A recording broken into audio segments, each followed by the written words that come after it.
I can't turn off the noise. And if I saw myself in a mirror, I'd slam my head into the mirror and just keep slamming it to make it go away. But that's why I disappeared. But it's not the only reason why you disappeared.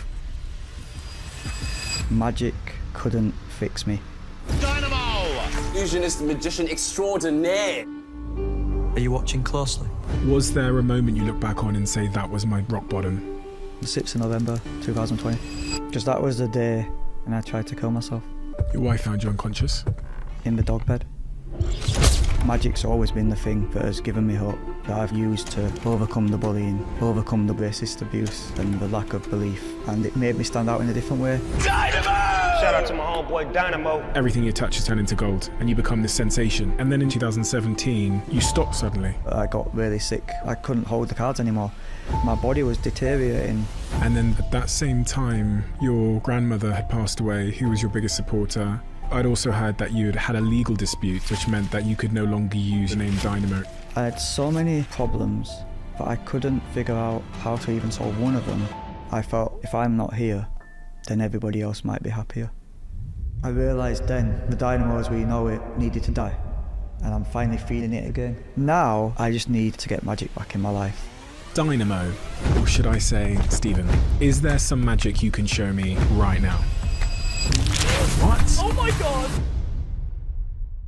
I've never shared this before, but 3 years ago, Dynamo walked up to me when I was at a Christmas party. I'd never met him before, and he whispered something in my ear that quite frankly stopped me in my tracks, that I could not believe. I knew Dynamo as this incredible online magician, and what he said to me that day, I was unable to forget.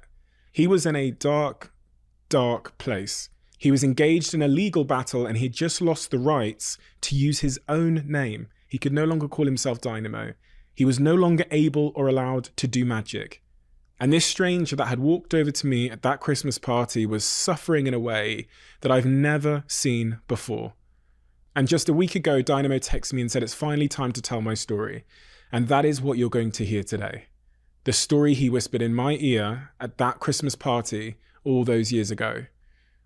Where has Dynamo been? What happened? And what happens next? And before this episode starts, I want to make a deal with you. About 58% of you that watch this podcast frequently haven't yet hit the subscribe button. If you enjoy what we do here, here's the deal that I want to make with you. If you hit that subscribe button, I promise you that we will keep making this show better in every single way. And we have huge plans to turn this into more of a documentary style conversation where we work incredibly hard to bring in footage of the things we're talking about to give you greater context and greater meaning. So if you hit the subscribe button, I promise you that we will deliver an even greater version of this show. I hope you choose to come along on this journey. Enjoy this episode.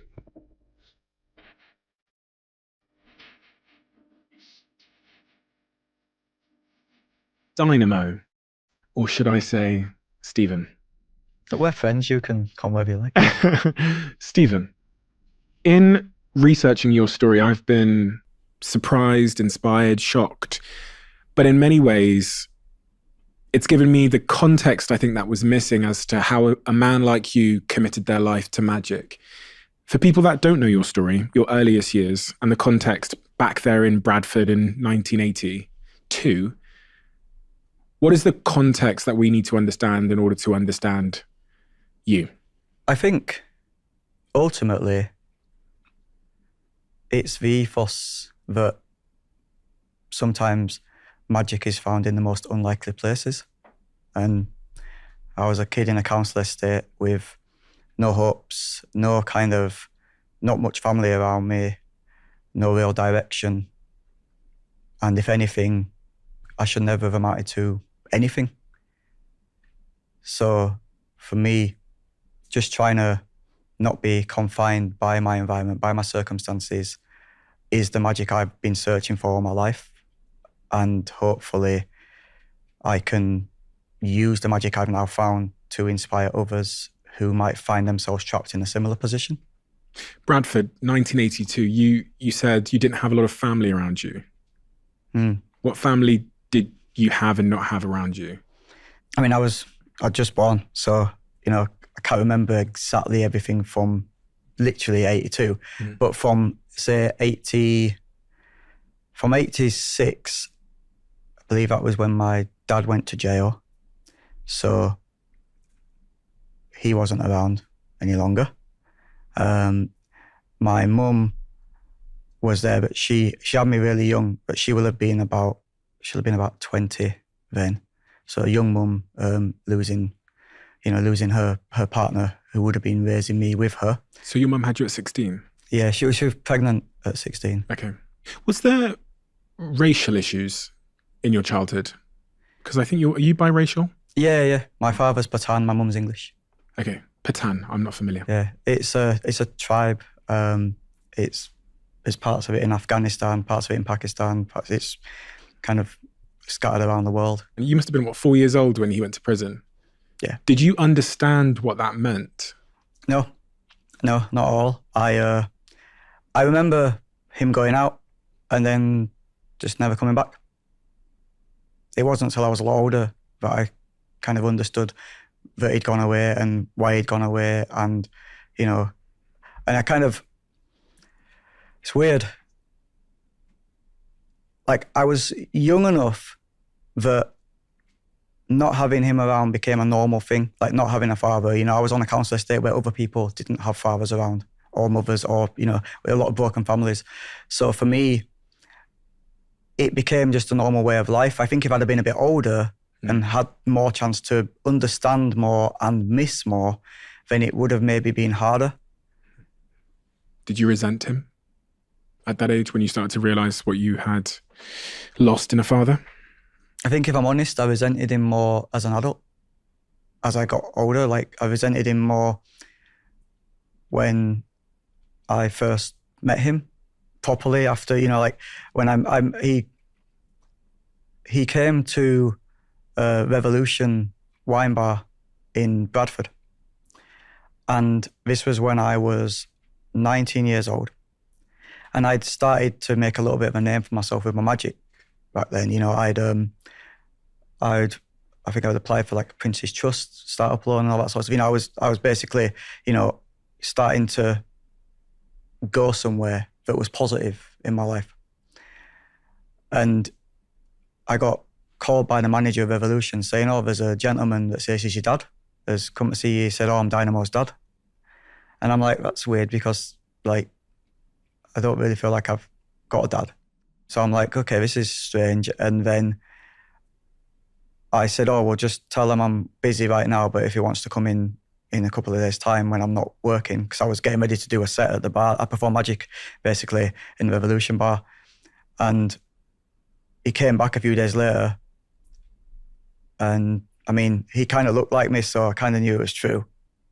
I asked my mum about it, and she explained, that yeah, he's not in jail anymore, and he's been out and he's been asking about you. I think he tried to call my mum a few times. He'd called my nana's phone as well. And they'd always just kind of, they saw that I was getting on with my life and I'd got used to a life without him in it. So they felt that it was best for me to not have him in my life. And then when I met him, it was so strange, because he basically said that you've got I see you've got a little crew around you. Do any of your friends want to help shift some stuff for me? And when I say stuff, I'm not talking about legal stuff. And at that point, I was just like, wow, he's clearly not been reformed, and I don't feel like he's the sort of person I need in my life right now, because I've spent a lot of my life trying to avoid this type of environment. How long had it been since you'd seen him at that moment? This was when I was 19, so from, say, 4 years old. So you hadn't seen him for 15 years, and the first time he sees you, he asks you to help him shift some drugs.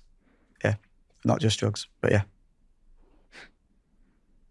Trying to figure out what else it could be if it's not okay. He was into stuff, lots of stuff, and that's the life some people choose. You know what I mean? I didn't know him enough to be able to say whether he was a good man or a bad man, because end of the day, just because you do that sort of stuff doesn't necessarily ultimately make you a bad person. It can be the circumstances that lead you into that world. But at the time in my life, you know, I'd been getting some incredible support from MAPA Youth Centre in Bradford. I basically was surrounded by, for the first time in my life, positive role models from, positive male role models. And part of me hoped that when I saw my dad, that he could be one of those. But I think I was too far gone in the other direction, and he was going in a different direction, and it just wasn't meant to be. And, you know, like I think then I just became indifferent. I just thought, well, you know what?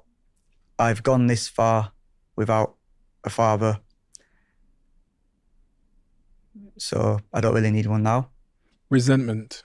Was that because you were still holding out hope that he was someone else, or where did the resentment come from in that moment? You said that's when you resented him the most. Because I think he had in front of him an opportunity to connect with me, and he saw a different opportunity in that moment. He cared more about using you as a vehicle to sell drugs. Yeah. Are you still holding on to pain? Yeah, 100%. There's going to be parts of that that will never be closed off because sadly he's not alive anymore. People often say to me when I speak to them on this podcast about parents that they've lost, that when we lose someone, it often changes our perspective on them and the situation, and often the issue that held us apart.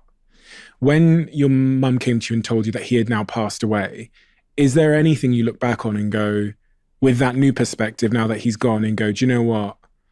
This would have been probably a different or a better way of handling the situation. Is there any regrets there at all?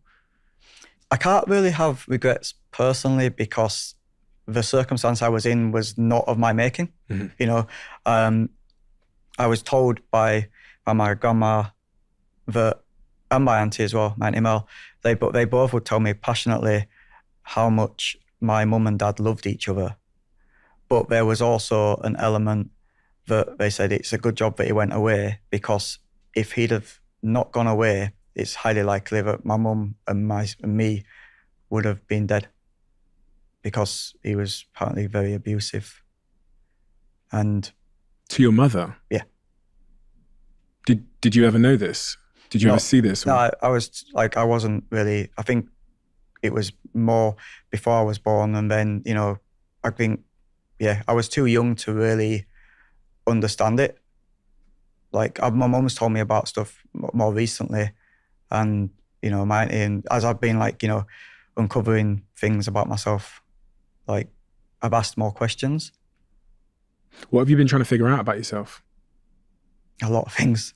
The last few years, the point in my existence, ultimately.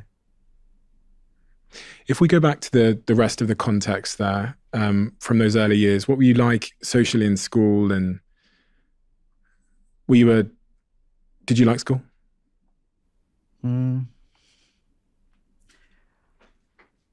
I like learning. I like trying to understand things. But did I like school? I was scared of school. Why? Just because I used to get beat up all the time. Like, school for me was painful. But it wasn't the learning aspect of it. It was getting to and from the lessons, you know, surviving the playground. Like, that for me was difficult because I went to a school that was predominantly, a more white school, so let's say. And, you know, I was getting to an age where my complexion started to show. So it was obvious that I wasn't full English. So it was a lot harder to hide, because I was told when I lived on the estate, you know, I was recommended by everybody, you know, by my mum, by my nan, by just anybody who was close to my family at the time. If anybody asks, just say you're white. You know, it was kind of ingrained in where we lived to hate anything that is different. I read about a story where someone threw you into a river. Oh yeah, the dam. Yeah. That was so one of the estates I lived on quite a few council estates in Bradford, depending on where my mum's boyfriends lived or girlfriends at the time. So I remember there's Delphil Estate and then there's Woodside Estate, and separating them is a big massive field, and then in the middle of the field is a dam. And it was where like all the cool kids would kind of go to hang out. And I wasn't one of the cool kids. But like one time I got invited down there. So I thought, oh, amazing, I'm finally being accepted. And when I got there, they only invited me down there to kind of throw me in the dam. They knew I couldn't swim. Like I didn't have an adult to teach me how to swim I didn't learn to swim till I was like, 14, 15. So they threw me in the dam, and it was one of the most traumatized experiences I'd felt at that time. Thankfully, there was one guy on the estate, Wayne Jowett, who basically dived in and helped me out. And, he was a really good swimmer. He could get me to safety. And yeah, like stuff like that happened all the time, though. It wasn't like, I can remember that because I couldn't swim. And if you've ever experienced that panic that you get when you feel like you're drowning, that'll stay with you. I don't like going, I don't like going into the sea and stuff like that. Like getting into water in general is not my favourite thing. You and me both. I can't swim either, so I remember the first time I nearly drowned, and I remember the person that jumped in and saved me when I was a kid as well. Remember it like it was yesterday. So yeah. So like that experience happened, it happened on the way to school, it happened after school, So for me, the thought of going to school was always like a daunting notion. There were certain teachers like Mrs. Wilcox, she was my English teacher, and she was really nice and she was really nurturing, and I didn't feel stupid in front of her because in a lot of the classes, when the teachers are asking you to get involved, I was so nervous of other people's opinions in the class that if I spoke up, if I put my hand up to answer a question and it was wrong, then that just was going to lead to more getting beaten up harder after school or, more ridicule. So I kind of kept myself to myself, but at the same time, I was just like this like sad loner kid who would take the long way home so I didn't get beat up. I remember speaking to Israel Adesanya, who was the UFC world champion, and him telling me a very similar story about taking the long way round school so that he would avoid the bullies on the playground and all of those things. Again, in his situation, it was heavily racially motivated. He was this kid that had flown to New Zealand from Africa. He was the black kid.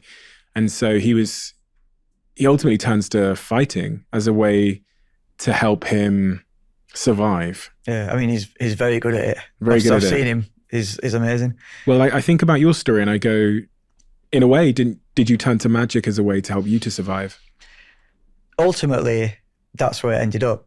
But I didn't turn to magic. Magic kind of found me because it was never something I was into initially. It was something that my grandpa used to do. He'd do tricks here and there, little, like the sort of things you see a guy do in a pub, nothing like super amazing. But to me, he was like kind of the main male role model in my life. And he was always the life of the party, and he seemed to have an answer to every single problem. And one day when he was picking me up from school, like he saw the sort of things that was happening to me. And I never knew he saw this, but he'd always get to the school playground early so that, so he didn't want to be late for picking me up. And often I'd walk out the door and straight away I'd kind of get in a fight or get caught up in something. And he'd kind of stayed back and never really got involved, but he saw it kind of be quite bad one day. And when he was walking home, he's telling me he's going to show me some things, that might help me. And I'm thinking, oh yeah, it's going to be like Karate Kid, Mr. Miyagi, but it wasn't any of that stuff. He showed me magic, and he says, these things, they get me positive attention when I'm out and about, when I share these things. So maybe try these. And I was scared at school about trying them because I'm like thinking, well, I'm already seen as this weirdo, this outcast. Like, how is now, is sharing magic with people, because magic wasn't like a cool thing.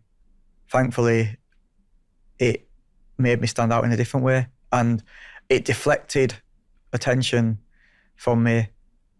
And there was definitely some people that, shunned it, didn't like it, but there was enough people that thought it was interesting and, kind of cool, that it got people off my back. That was really where the magic began, properly. That's before that point, it was, it was something that I was using to deflect attention from the other areas of my life that I was trying to hide. It's quite remarkable how many times I've heard similar stories about someone finding a way to belong through a craft or through singing or through acting, whatever it might be, and then them committing their life to that. It's almost like they become addicted to it in some way. And I guess the issue is when you ask yourself the question, what am I now without it? Do I therefore not belong if I don't do magic? Mm-hmm. Yep, I know that feeling all too well. I'm sure we're going to come to that. At about 13 years old in 95, you're diagnosed with Crohn's disease, which is very young, I believe, to be diagnosed with Crohn's disease, which is a lifelong disease. It's like a severe inflammation related to irritable bowel syndrome, from what I understand. Yeah. And it can be life-threatening as well. Yeah. I've had a few moments where I've had life-threatening operations. How does that change the picture at 13 years old with that diagnosis, and what led up to that diagnosis? Well, before the diagnosis, I'd got to, my teenage years where you kind of start to have changes, right? You're going through puberty. And I was definitely like a bit of a slow start. I was still, all the kids at school were getting bigger and I was getting smaller. Or I wasn't getting smaller, but they were getting bigger and I just basically wasn't really kind of growing at the same rate. And my mum started to take me to the hospital to get tests done to try and figure out, what was up with me, which I understand why my mum would do that. But at the same time, for a kid who feels like they don't belong, to then be taken to hospital to have tests done on me to figure out what's wrong with me, like suddenly I'm like, well, all right, I don't belong and I've got something wrong with me. I mean, this is, what is the point in me?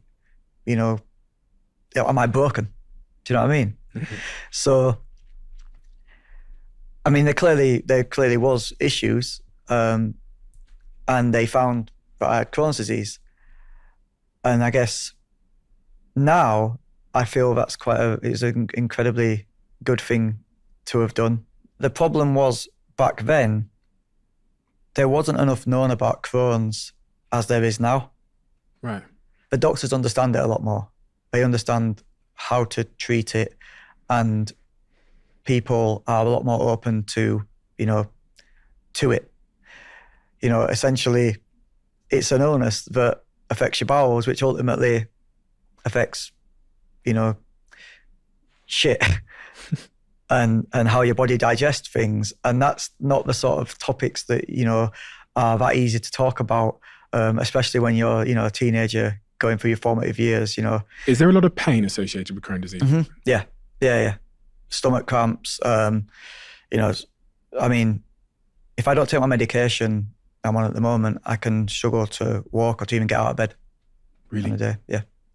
It's like having a wound inside your tummy. And it's like an open wound. And every time you eat, it's like rubbing dirt into that open wound. So it's never going to heal. It's going to constantly keep getting infected and it's going to constantly keep being inflamed. And because it's inside you, your gut affects every part of your body, So, and then it has side effects, which one of the side effects is reactive arthritis, which is what I suffer from, where if my Crohn's flares up, which can be brought on from simple things like just everyday stress. Like, you don't have to just eat something for it to be bad. Like, you can have a stressful day and it can, give you a stomach ache, which then can ultimately spread to the rest of your body and make you feel debilitated. And that, if you've got reactive arthritis, it means that all your joints start to seize up and ache. Hence why sometimes I struggle to walk and kind of function. And, you kind of need your mobility to be a good magician. So, for me, when that happens, it stops me from being able to perform the way that I've kind of grown to love. And that will then have knock-on effects that are psychological. Yeah, and every case of Crohn's is different. It affects people in different ways, but ultimately, yeah. Imagine having stomachache just all the time, and being scared to eat because you don't want to, eat something and it wipe you out for the rest of the day. Yeah. So you go to this new sixth form college. You end up dropping out of college because you decide you want to pursue magic full time. And then you go off to America, where you stayed with your grandmother in America. By the age of sort of 17 years old, you have that operation for your Crohn's, which removes part of your stomach. And then at sort of 20 years old, you end up back in London.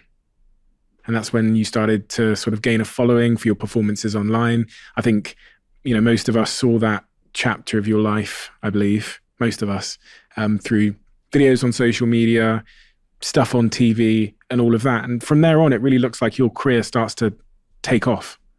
Because I was looking through your biography, and at 22 years old, you receive an invitation to perform at the United States Super Bowl. By 29 years old, you have your own TV show called Dynamo, Magician Impossible.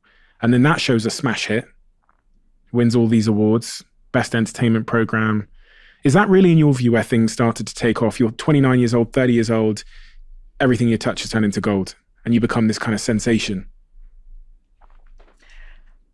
I guess that depends on what you class as, like, what is success, right?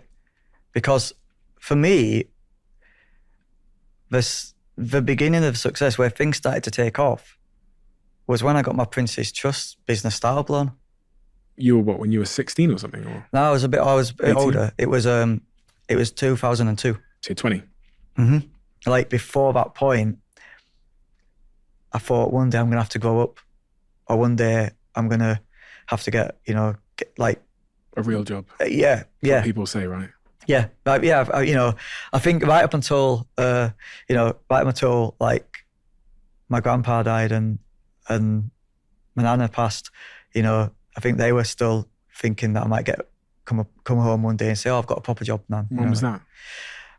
My grandpa died in 2012, right? And he died in the middle of my second series of Magician Impossible. So he got to see some of his, like, the way he nurtured me and helped me, and shared that magic. He got to see some of that magic get brought to life on screen. So that's probably some of my proudest moments. But then my nana, sadly, she passed in the last couple of years. I don't think anybody really knows about my nana passing outside of my family and my friends. And for me, like, my nana was my biggest supporter for everything.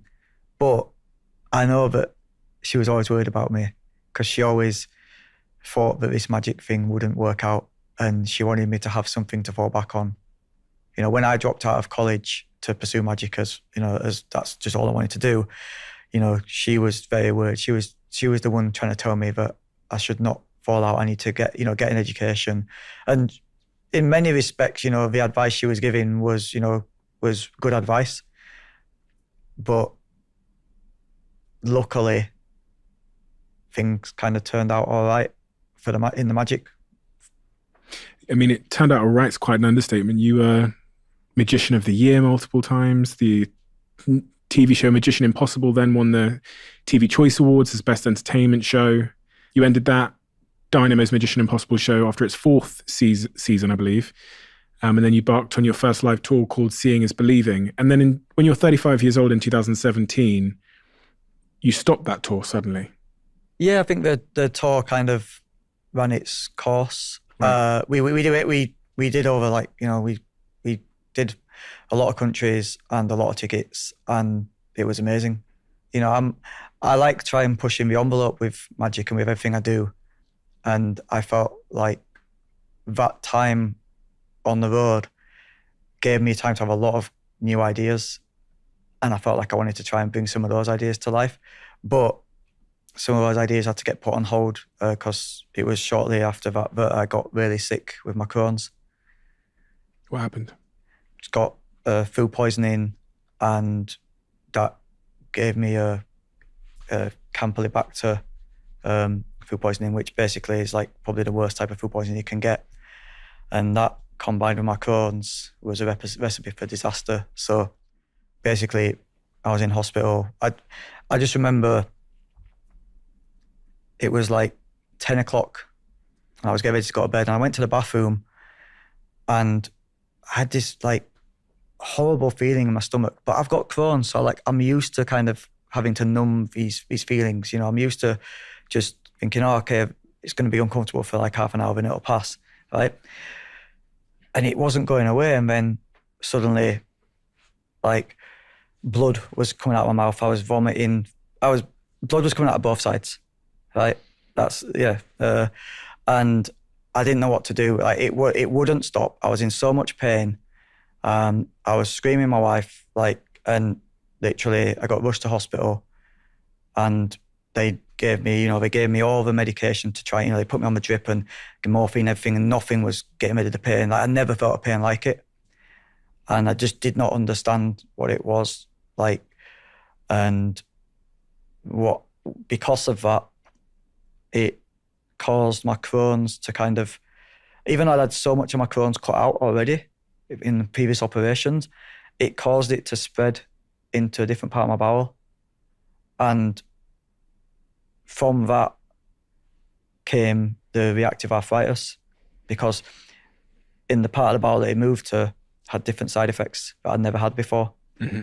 Like, I remember like just getting these sensations where, like, I'd got kind of over the, a few months later, I'm over the like food poisoning element of it. I'm out of hospital. I'm kind of, trying to get on with my life. But I'd be holding my cards. I'd be doing, magic, like things that, stuff that I do in my sleep, right? But suddenly I was getting like shooting pains in my joints, and it was like electric shocks. I couldn't hold the cards anymore. I was struggling to move. Like, I'd be in a seat and I wouldn't be able to get up because like my knees would be like stuck. And I'd never had that experience before. And I suddenly felt like Mr. Burns, from The Simpsons. Mm-hmm. Like, he seems really frail and weak. And I felt like I wasn't old. I felt like I should be in my prime. You know what I mean?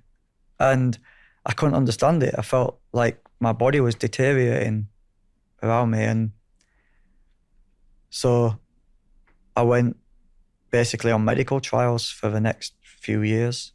And the thing is with medical trials is that when you try a new medicine, you have to try it for 3 months before the doctors will write that off as not working and try on a new medication.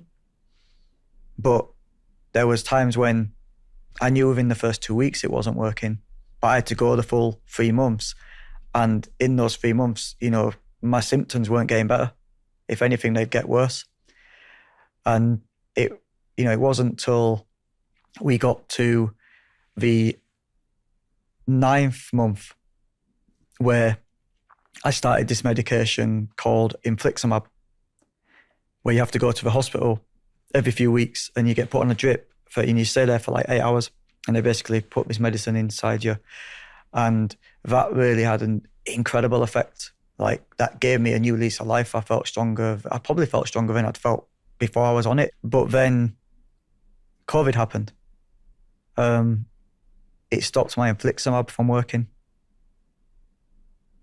So suddenly, 2020, and I'm on medical trials again. And I tried, I tried so many different medications, and it wasn't till like the beginning of 2021 where I really got one that was really working properly. And even now I'm on that, but I still have, like, I have 3 days a week where I'm really bad, where my joints just don't really work that well. And my stomach feels bad. But yeah, that was a big part of the reason why I kind of, I guess, disappeared for a while. But it's not the only reason why you disappeared for a while. Yeah, I think everything that my body was going through, everything that I was going through, the pressures of, trying, like wanting to do magic, and the pressures of trying to sustain a career and live up to people's expectations was almost an impossible task to do whilst I was trying to fix my body. And ultimately, I ended up in a situation where, without magic, without being able to do what I loved, not knowing if I was ever going to be able to get it back, made me think, what's the point in my existence? And I think my body was kind of imploding, and so was my mind. What was going on in your mind? I didn't know what to do with my life. Didn't know what to do with myself. There's a lot of things that I don't want to fully go into, but I'll try and, give you as much as I can. There was just so much noise in my head, and I hated myself for feeling how I felt. I hated the way my body felt because of everything I was dealing with. If I saw myself in a mirror in my house, I hated what was looking back at me. I hated it so much that I'd slam my head into the mirror and just keep slamming it to try and just either, make it go away. And yeah, I don't know. I didn't want to be alive because I didn't feel like the life I had. Take away all the success and, that side of things. I wasn't living because I wasn't able to do the thing I loved the most, which was magic. And it was a time in my life where I felt that magic couldn't fix me. But magic's always been the thing that has given me hope, that I've kind of used to overcome the bullying, overcome the self-doubt and the lack of belief from others and in my own self. And suddenly I'm in a position where I don't know what to do with myself, and magic isn't going to fix it. And I can't, until I'm fixed, I can't do the thing that gives me a reason and gives me a purpose in performing magic. I can't do that because I'm not mentally or physically capable. How long did that last? I'm still dealing with it now, to be honest. Like, it's difficult because I'm a magician, right? And to everybody else looking at me as a magician, I'm someone who does the impossible. I'm someone who kind of should be able to do anything. But I'm a magician who felt like, back then and, and still at times now, I'm a magician who feels like I can't do the first thing that a magician needs to do, perform magic. So then I'm just an imposter. I can't live up to the expectations that people have of me. And it's not that I'm not the sort of person who like searches for validation from other people, you know, like, I mean, you know, magic is not an art form that is seen as the coolest thing ever. Do you know what I mean? I'd have set myself up to fail if you know, if by following through with magic, if I'd have been naive to that point. Do you know what I mean? And I know that magic's never been cool, right? And, you know, I hope that in some small way I've helped to make it feel a bit cooler than maybe what it was perceived as. But magic's the only thing that I'm good at. And I think the way that I can manipulate my body and, you know, kind of handle cards and do the things is a big part of what's made my magic unique and feel special. And not being able to do that kills me. Am I right in thinking that at that same time your grandmother had passed away, who was your biggest supporter, Mm-hmm. your body was breaking down because of Crohn's and your illness around that time as well, and I'd also heard that you had had a legal dispute with your management, which meant that you could no longer use your social media channels, the name Dynamo, etc., and that had all happened in this concentrated period of your life? There's a lot of stuff going on, and yeah, like, you know, I think losing my nana ultimately was,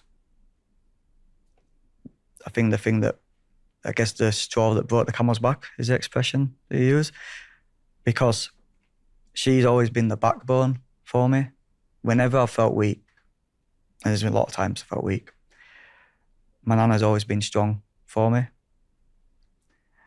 And then with a lot of things going on in my life, with my life being flipped upside down, you know, and then my nana going as well, it was just like, man, like, you know, it just felt like the world was out to get me. And I kind of wanted the ground to just break open and just swallow me up. If I was a fly on the wall in your house at that time, what would I have seen? A lot of stuff that I don't really want. I wouldn't want anybody to see. Like, I wasn't very nice to myself. There's a lot of pain, but also a lot of numbness. And I felt that, ironically, actually, I didn't feel like, I felt so numb that I'd hurt myself to try and feel something. Self-harming? Mm-hmm.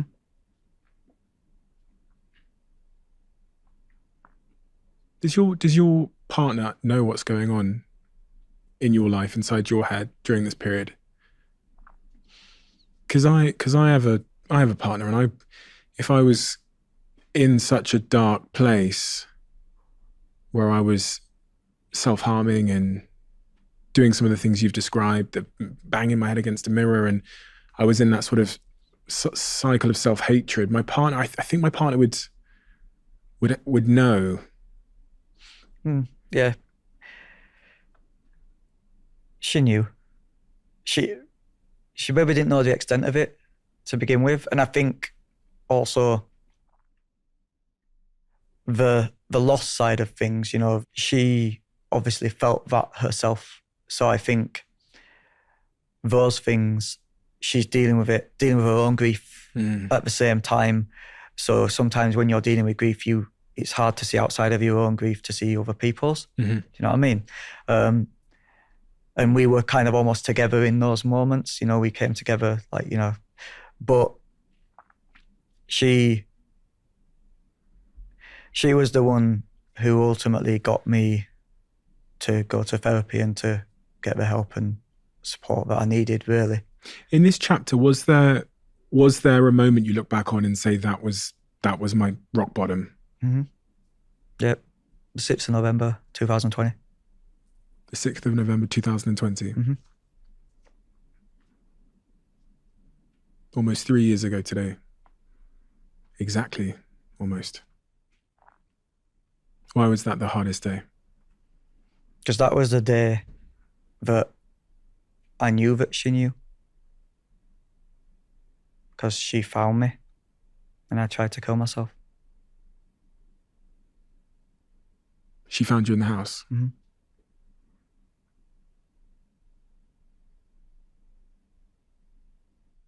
She found you unconscious? Yep, in the dog bed. What are you comfortable talking about? I mean, I'm not super comfortable at life generally, so, just talking. This is the first time I've kind of done an interview that's not been with a therapist since 2020. So, I trust you. You've been a help for me over the last few years. So I guess if you're respectful, then I respect what you'll do with what I say will be done in the right way. There's two things. I want you to feel comfortable about whatever you say, but also after this conversation, if there's anything you're not comfortable with having said, you can of course let me know, and it won't be out there in the world. But I want to. I think the question that that I think is of most value is understanding how someone gets to that point. I've actually spent quite a long time speaking to Simon Gunning, who's the CEO of CALM, Campaign Against Living Miserably. Yeah. And he's done a really great job of helping me to understand suicidality as a topic, but also when I have a public platform like this, where I speak on these subject matters occasionally, about what elements of that are useful for people that are in that mindset now. And what he's shared with me is part of it is people understanding that how someone gets there, but also understanding how they go from there and they rise out of that situation. What was on your mind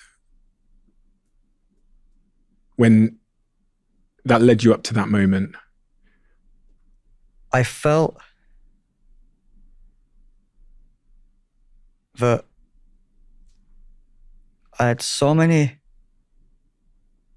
problems that I couldn't figure out how to even solve one of them. And the problems weren't just affecting me, they were affecting my household. They were affecting, just my family's life. And a big part of me thought, if I'm dead, then my problems won't affect these other people in my life and they will be all right. Because I felt like ultimately I was the problem. It was quite a simple kind of, that was it. It was like, okay, if I'm not here, then everybody else might be happier and they can get on with their lives. And,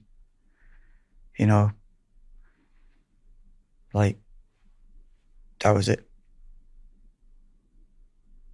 Your wife finds you that day in the dog bed, and then she calls an ambulance. She called Edward Despot, who's my doctor. He's my gastroenterologist, my Crohn specialist. And then I remember, she was on the phone to him when I kind of came round, and she was just crying. And you asked me a moment where it feels like it was the worst, I'd probably hurt myself worse on previous occasions, but I'd never been found by the one person in this life whose opinion I genuinely care about. And no matter what I do now, in the future, there's nothing I can do that can erase what she saw. And that's the thing I'm the most ashamed of, because in the moment, I felt like I was trying to maybe do something that would take all the problems I thought I was facing and remove them from everybody else's world. But I'd not actually thought about what these people would feel if I wasn't here. Do you know what I mean? Mm. So that's the shame that I feel for that. I don't feel ashamed for feeling the way I did, but I feel ashamed that my wife kind of saw that. Like it's just embarrassing, isn't it? She's the person I'm supposed to be strong for. You know, she's the person who relies on me. I'm the husband. I don't mean that, like, I know we live in a modern world, you know, where, but like, I'm supposed to be there to be strong for her. And I couldn't even be strong for myself. Can I ask you a question? In that, when someone is in that situation as you were psychologically, what do you think those around them can do to support that person? Or do you think there's very little those around? I'm trying to really understand how to support someone, you know, in my life that would be in such a mindset. I mean, I guess what my wife did, like not just call you, naturally you would call someone for help, like a doctor or something like that. But I mean, even though I still feel it, and I can't necessarily speak on her behalf, but she didn't make me feel ashamed. She loves you, doesn't she? Yeah.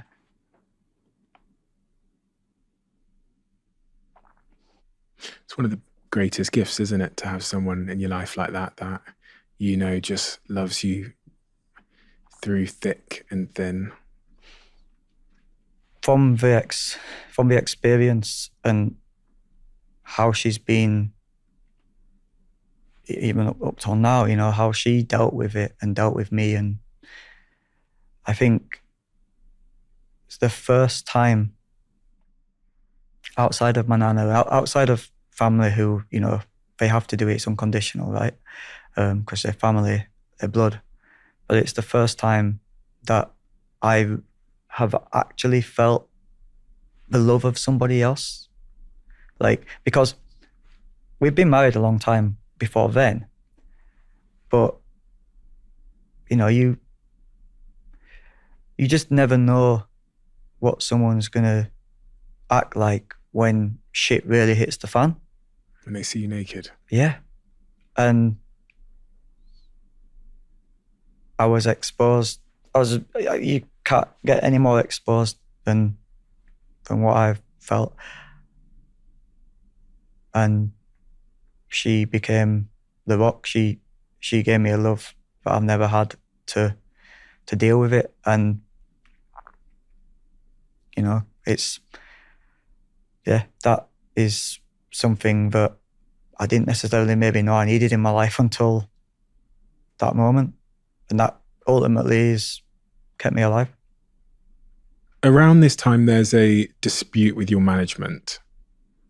What are you able to tell me about that? Because I know it's a legal dispute, so there's things that probably can't talk about, but I think it's important context to understand what you're going through in this moment as it relates to your sense of purpose and identity and all those things? What are you able to tell me? I think I was at a time in my life where I felt lost, and I knew if I, stayed doing things exactly the same way that I'd always done them, then you're only going to get kind of the same results, right? If I'm feeling suicidal thoughts and I'm feeling kind of like worthless, then the only way to break that cycle is to have a fresh start. Just needed to break away from everything, and ultimately, you've started many businesses, and I'm sure some of those have failed, and some of those have, you've had to have, go your separate ways at times. So that happens in business, and I think there was a lot of work needed to be done on myself, and which had to take time away from that. I can't really touch on it too much. I'm trying to be extremely careful what I say. It's all good. I'm actually quite interested in the not what happened, but the consequence of what happened. So, because I've noticed you've not been posting on social media in a while, for example. So I assumed that one of the consequences of this separation with your management was you've not been able to use your social media accounts, and we've not seen you on the internet as much. Is that a correct assumption? I don't feel like I've wanted to kind of post things because I felt like my life isn't been worth sharing. So, whilst I've been trying to fix myself, I didn't feel comfortable kind of sharing in those moments, and kind of just let the lawyers do what they do and figure that stuff out, because I'm too busy trying to figure out what's going on in my own head, how to kind of just get to a place in this world where I can deal with the pressure of life. Ultimately, all I wanted to do, which is, what's led me to here with you today, is get to a place in my life where I could share magic again. And even if my arthritis and my Crohn stopped me doing it in the way I used to, I had to find a new way to share it. And there's certain things in the past that I've had to go through, negative experiences, positive experiences, but ultimately I've had to go through those things to learn and grow from them, and some things I've had to leave behind. And speaking of things you've left behind, are you still Dynamo? Part of me is always Dynamo, yeah, of course.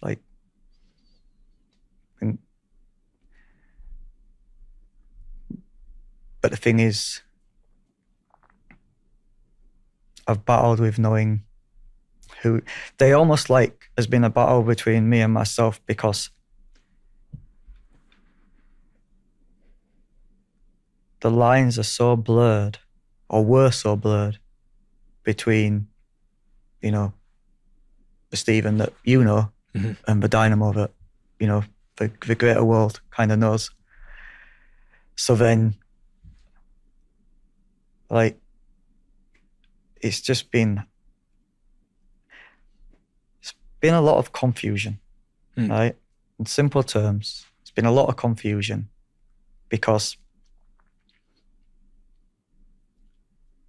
Dynamo is the part of me that feels like he can do anything.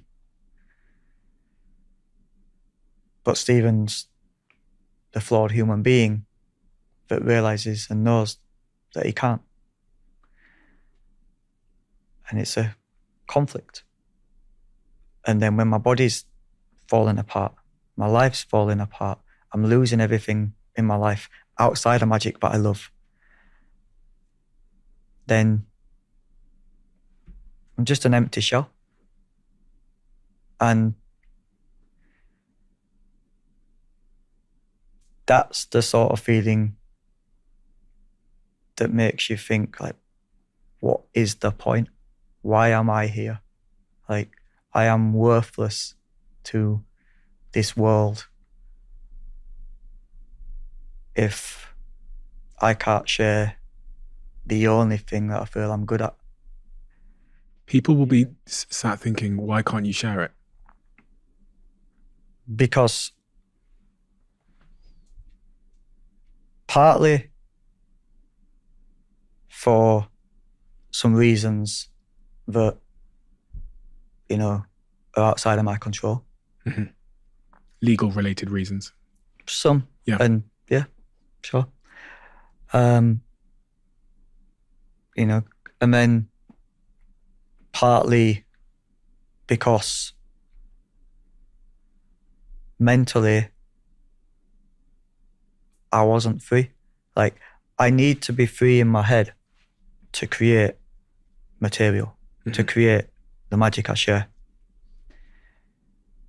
But all that was in my head is horrible things, is things that I can't shut off. I can't turn off the noise. So then there's no space for magic to find its way in. So I guess it'd be like the equivalent to writer's block, like magic writer's block. Like, I don't know if that's a real thing, but that's the only way I'm trying to simply explain it. The way that I heard it from what you just said about the noise was, I can't write if there's loud music playing with lots of lyrics in it. So when I do writing, I have to turn off loud music with lyrics in it, or else my brain can't focus on both. So I was almost imagining being in a room with really loud music playing and then me trying to think and write, and I just wouldn't be able to. Yeah, like my body was not allowing me to perform in the physical sense, in the way that I want it to. You know, I was, you know, some of the medication was working well and I was doing good, but then, like, mentally, like, I wasn't in a fit state to do magic, you know, and because of things that was going on behind the scenes, it was really complicated, you know, even getting work. And then naturally with that, you know, it's going to come financial pressures, which is the last thing you need when you've also dealing with everything else. So ultimately, I had too many horrible thoughts in my mind to try. I had too many problems to solve to even think about magic. But then me not thinking about magic, then that's a depressing notion. Mm-hmm. Because that's so much of your purpose and meaning and joy. And yeah. And it's not just tricks. It's not, you know, when I talk about magic in this sense, like, there's the card tricks, there's the things that people see, right? But for me, magic is a feeling. It's something you experience in your body when you witness something that you can't explain, or when you see something that feels impossible but feels like unobtainable, right? Putting a smile on someone's face is a magical thing. And that's what I've spent my life doing. But the irony is, I was in a position where I couldn't put a smile on my own face. So how am I meant to do that for anybody else if I can't, you know, if I can't do the the simplest thing for myself. And you go to therapy at this point, you said? Yeah.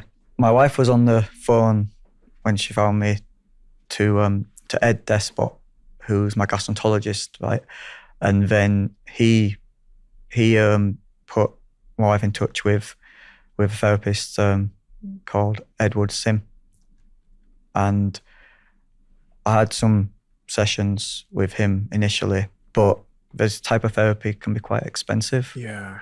So like I got like the first few bills and I was like, I can't sustain this. I need it. But having to pay for therapy was making me more stressed in the process because I just couldn't afford the therapy. But Edward Sim, he showed me a kindness that I've kind of been, but I haven't seen in a long time, especially at that time. Like, he contacted my wife and just said, listen, I want to help him. I'll do it for free. And he's been looking after me ever since. And, like, for free? Yeah. Wow. I mean, I've keep offering to pay now. I'm in a slightly better place, but he refuses. I think he's someone who I want in my life forever, and I want to be able to repay. I'll never be able to repay him for what he's done for me, but like, yeah, he introduced me to so many different things, like stuff that I use this thing called sonic reset therapy. Don't know if you know about it. No. It's this like noise that you listen to. I listen to it twice a day for 20 minutes, and it's definitely become something that calms me down and helps me sleep at night. And then, what do you think it's doing? What is it doing for you? It's just kind of resetting your mind in a way, or? Yeah, I guess that's the intention behind it. As I listen to it, it tells me to think about negative experiences or think about positive experiences, that like, think about goals you want to achieve or think about things you want to, get past, and just let them come into your mind at the forefront. And yeah, it's really strange. Like, it just has a real calming effect. We'll try and get hold of it, and we'll try and include it in the description below. Yeah. Like it's like it's been helping me.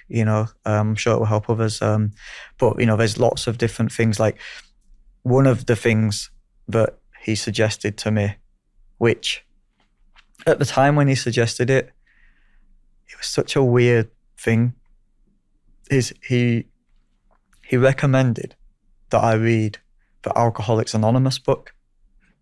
Now, I say it's a strange thing for him to recommend for me because I've never drank alcohol in my life. I've never done drugs other than what the doctors prescribed for me for my Crohn's.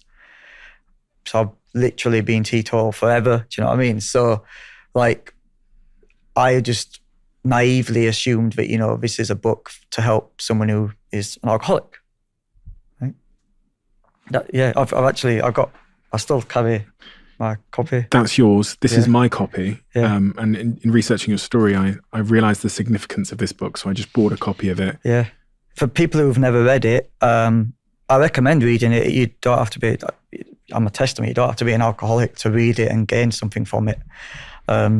Essentially, it's broken up into 12 steps, and each chapter, each step is a lot of people's like short stories of how they overcome different phases of addiction or trauma.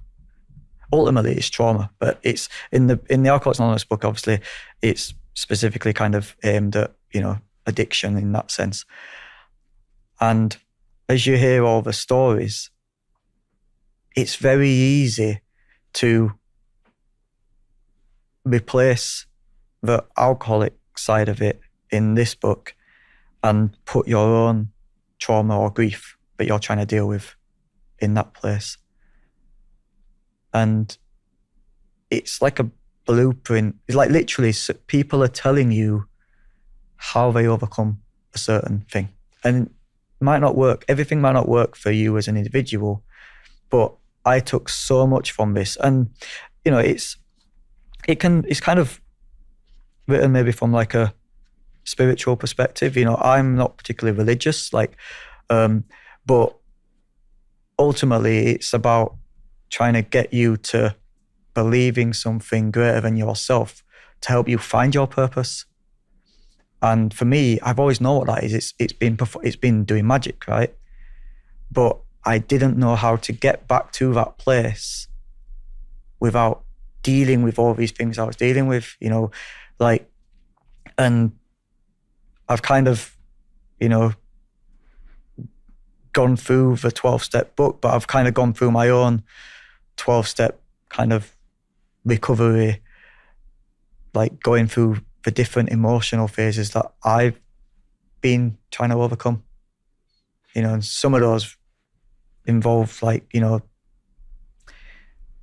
going back, looking at my past, you know, looking at, you know, the situation with my dad, you know, looking at my mum, you know, like, because I think if I'm honest, there's definitely been a lot of resentment towards my mum over the years, because when my dad went away, like, you know, as my mum, you know, my mum's now, you know, living a different life without him, you know, naturally she's going to get to a stage where she wants a new boyfriend, a new partner. She wants a life of her own, right? But there's quite a few of those men that came into her life that were horrible to me. You know, a big part of that was because I was a mixed race kid and we lived in a, you know, quite a racist area. So, you know, a lot of the men, you know, didn't want me. They wanted my mum because my mum was lovely. How did you know they didn't want you? Just they would tell me. They would tell you? Yeah. It was like, yeah, they'd just tell me, and they'd do things that showed me that they didn't want me. I pretty much moved in with my grandparents when I was 15. Like, because the men in my mum's life, just, I wanted my mum to be happy, but that came at the sacrifice of my own happiness. It meant that she'd be happy because she'd get the love maybe that she thought she needed, but I felt like I lost my mum in the process. So there's been resentment.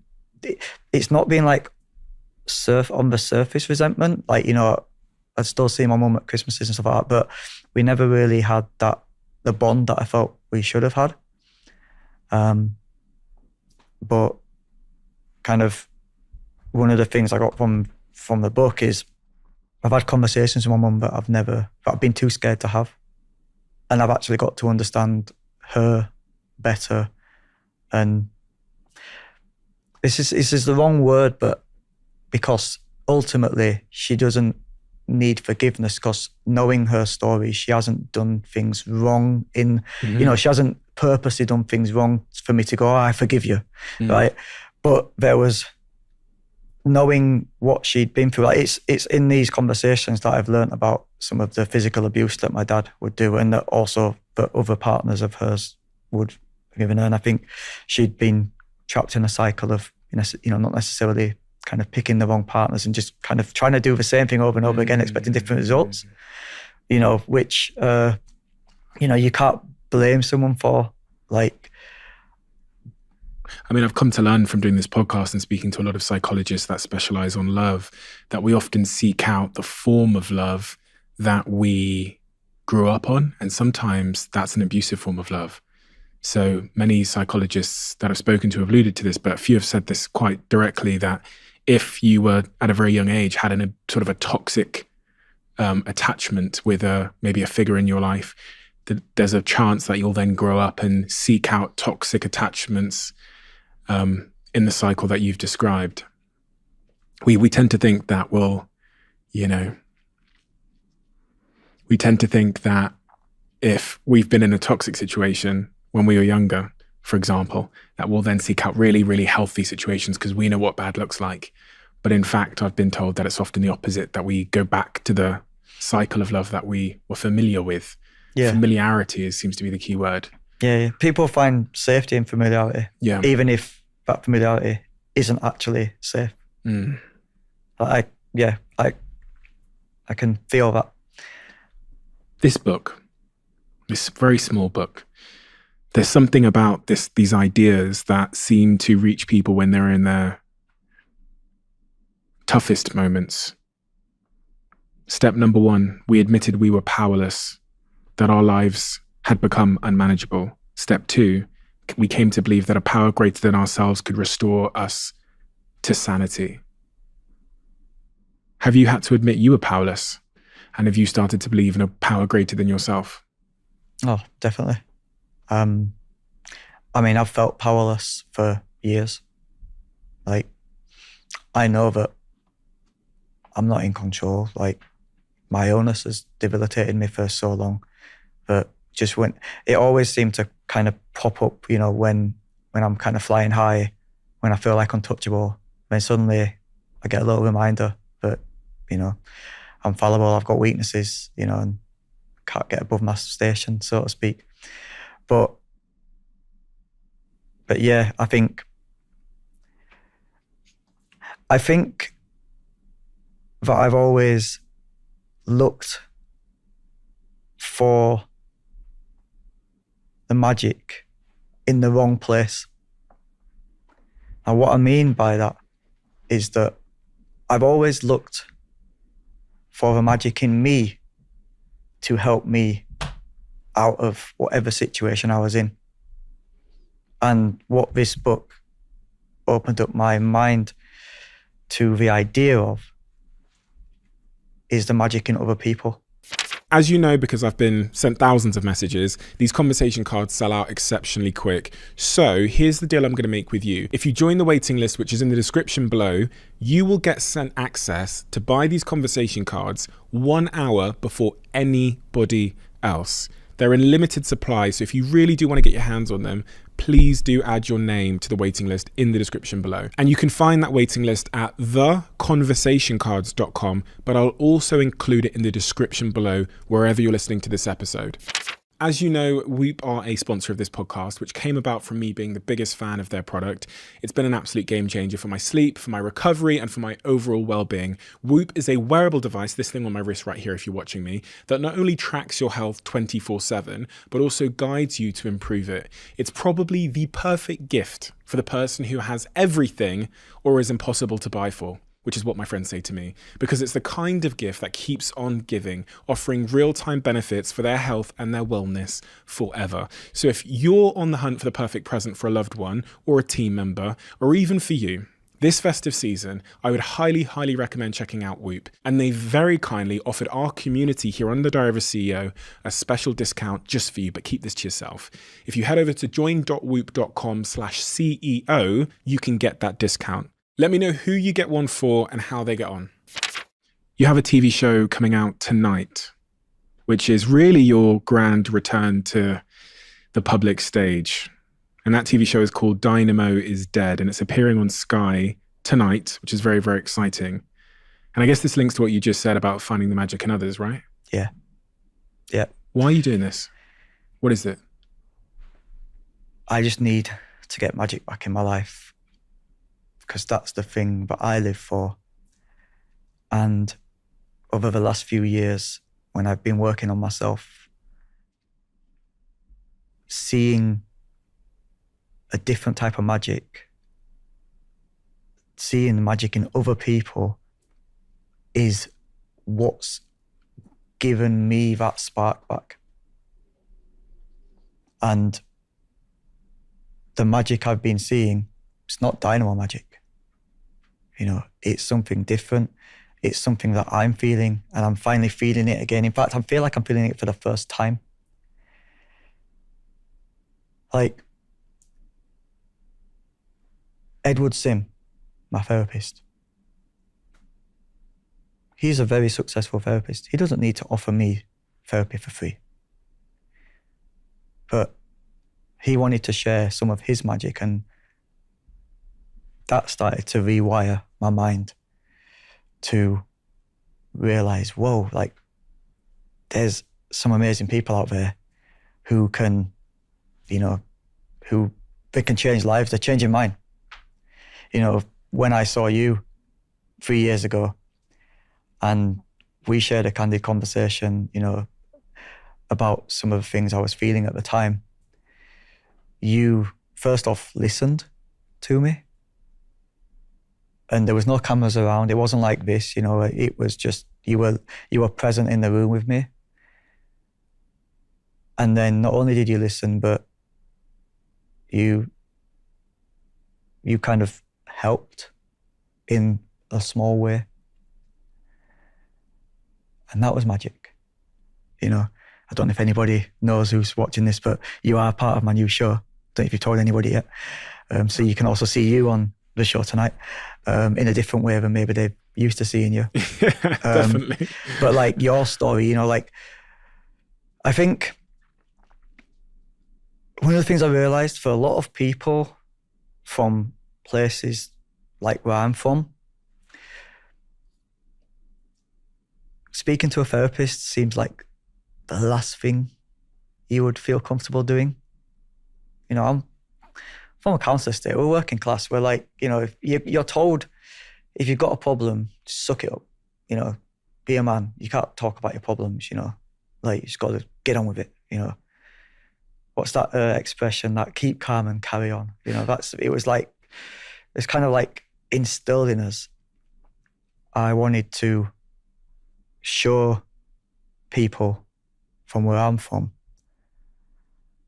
that it's okay to ask for help. It's okay to be broken. It's okay to not know the answers. And I'm not too proud to go out there and search for the answers for people, you know, like, and I've gone around the world using the, you know, the platform that I have. You know, I've obviously, as Dynamo, the name opens doors. So, but opening doors just for myself is pointless because it's only feeding my own ego. But I realized that if I could use that platform to speak to individuals candidly about dealing with any type of trauma, dealing with not feeling good enough, dealing with all the things that I felt that made me not want to be alive anymore, then maybe that can save someone else's life. And I know it's a grandiose mission statement. I don't take it lightly. I don't, you know, I'm barely saving my own life at the minute to, you know, so I don't want to like thought it so loosely that, you know, that like I can save someone else's life. But that's exactly what it does. That is exactly what it does. And they're lives that you never really get to see. But just even in sharing how you felt and how you've risen from that, this is exactly what Simon Gunning told me. It does save people's lives. And in this new chapter of your life, following this show tonight called Dynamo is Dead on Sky, you're going to continue to do that. And if there was ever a time, and I think this is why when you came up to me at that event many a year ago and started telling me a little bit about your story, I think I probably said it to you then, but I'm not sure. If there's ever a time when people need that, when they need a little bit of joy and they need a little bit of escapism and they need a little bit of wonder and they need their imagination to be stretched into what is real and what is possible and what is impossible, it is now. And you know that. You know that's what people need now. And that means we need you now. I had the idea, obviously, to make this show when we first started speaking. But when my nan died, I realised then that the Dynamo as we know it needed to die with her. and that the only way to fully have closure on that part of my life was if I actually bury myself alive. And tonight, after the show plays out live on Sky, I'm going to be doing that. You're going to bury yourself alive? Mm-hmm. In order to kill off the Dynamo identity? Yeah. Yeah, I mean, I haven't put myself in that hole yet. Right. So, you know, what will happen after that point is hard to really kind of summarize, because there's only been a few times in my life where I've done like crazy, like, you know, endurance feats like this, and something in you changes when you do them. You know, it's a incredibly scary thought, but since I've thought about it, you know, since the 7th of May 2021, I thought it's the only way to move forward with my life. And yeah, tonight, after the show finishes, you'll be able to see it live. But it's not, for me, it's not like a stunt. It's not about escaping. It's a cleansing for me. And I feel like it will be one of the most incredible, scary things I've ever done. But the thing I've learned over the last few years is that I've got to stop being scared and just start living my life. I'm both terrified and excited in equal measure to watch the show tonight. I had no idea you were burying yourself alive, so that's terrifying, but I understand your rationale, and I'm very excited to see what happens. Stephen, I would like to see some magic, if possible. Is there some magic you can show me right now? Yeah, do you want to get some of your friends in as well? My team? Yeah. My team are upstairs. Jack, could you bring the team downstairs? What do you guys do here at DOAC? I am a video editor with Anne. Nice. I'm head of trailers for the podcast. There's some good trailers as well. Thank you. Thank you. I'm head of the bookings.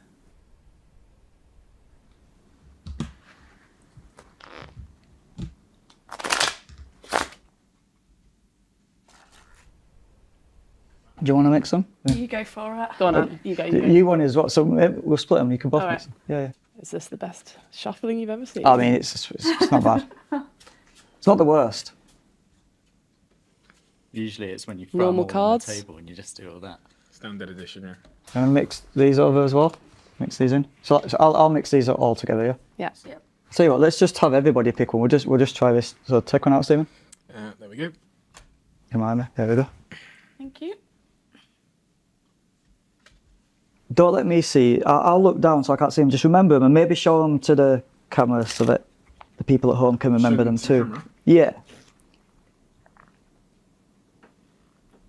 Cool. I'm gonna look up now. Yeah. Yeah. I'll take this one first. It's 1, 2, 3, 4. I'll give him a shuffle. I'll do one of those for you, yeah? Okay. Ooh, that is so cool. Oh my god. So the first card, that's one. King of Diamonds. That's mine. That's your card. Oh my god. King of Diamonds. If I name your card out loud. 4 of spades. 4 of spades. If I just take this and just give it a little snap like that, we get the 4 of Whoa. spades. Yeah? So, it's them two, I think. I've got, is that yours? And then for Stevens, instead of finding it, I'll make all the other cards disappear. Even. What? Oh my god. Where's they gone? When you look under your pillow tonight, Yeah. they won't be there. Oh my god. Wow, that is unreal. Yeah. Shit. Crazy. Don't worry, I did bring a spare That's deck of actually- cards just in case. Yeah. How many packs of cards do you have? I mean, I'm just trying to figure it out. I'm trying to cut down to Just 2 figure packs it a day. Oh yeah. That's Yeah. Take one. Thank you. And then, Stephen, have you got a pen? Yep. Can you write your name on the face of the card? Oh my yeah? God. On this side, yeah? And on the other side. And in fact, pass it around so all of you can sign it, yeah? Oh my god, these ones. I've seen these on telly.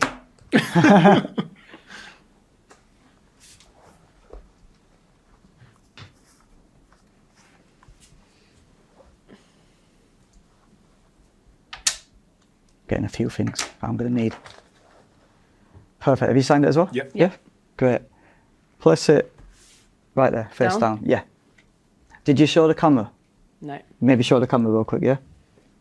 That's what it be. Perfect. So it's about halfway down. I've got a £1 coin. Do you want to check it out?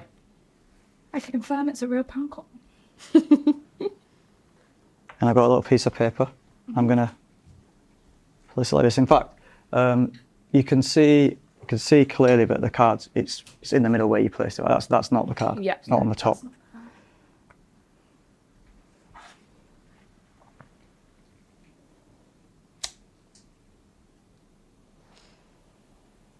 Oh my god. What? That's gonna be it, isn't that? The bottom.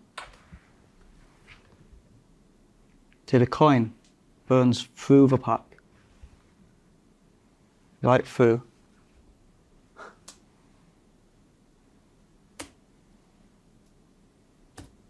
But it didn't go all the way through the pack. You see, it stopped on one card. Take a look. You take a look. You did. No. Oh my days. My hands are shaking.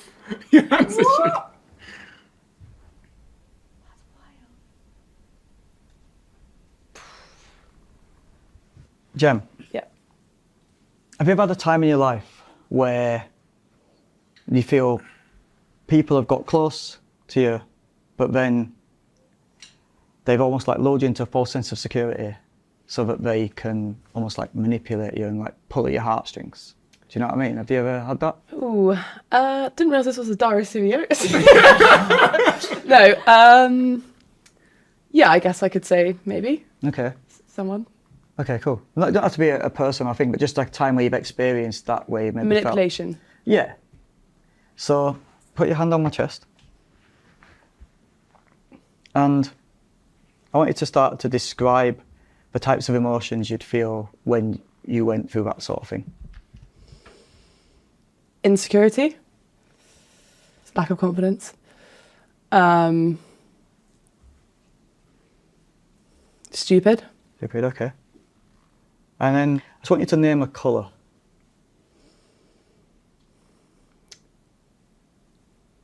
Red. Red. Okay. So imagine these feelings were attached to a heartstring. A heartstring would be red, right? You can feel that pressure, right? Yeah.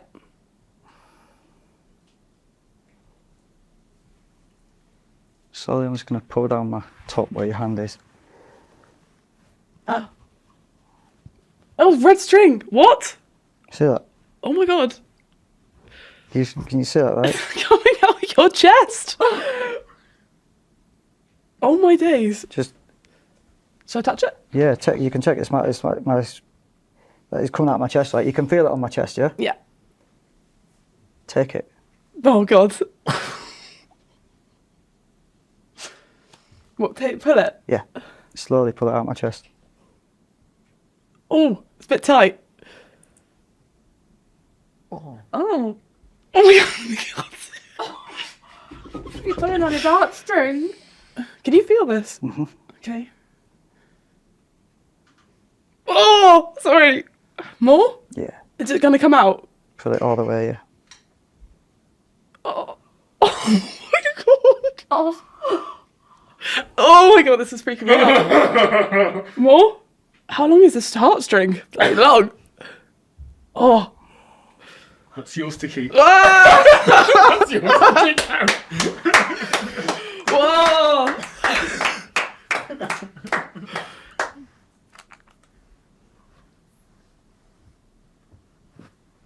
For me, magic is about taking something that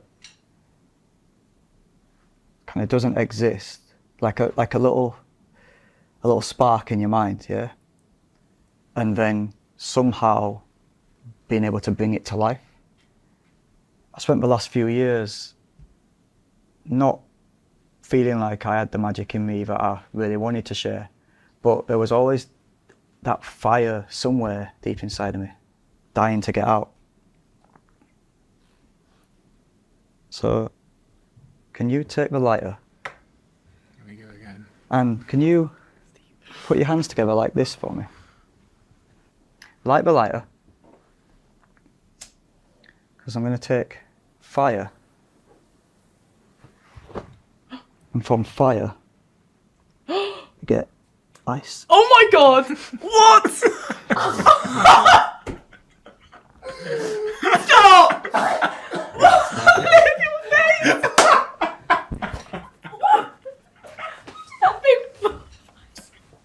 Oh, that's actual ice.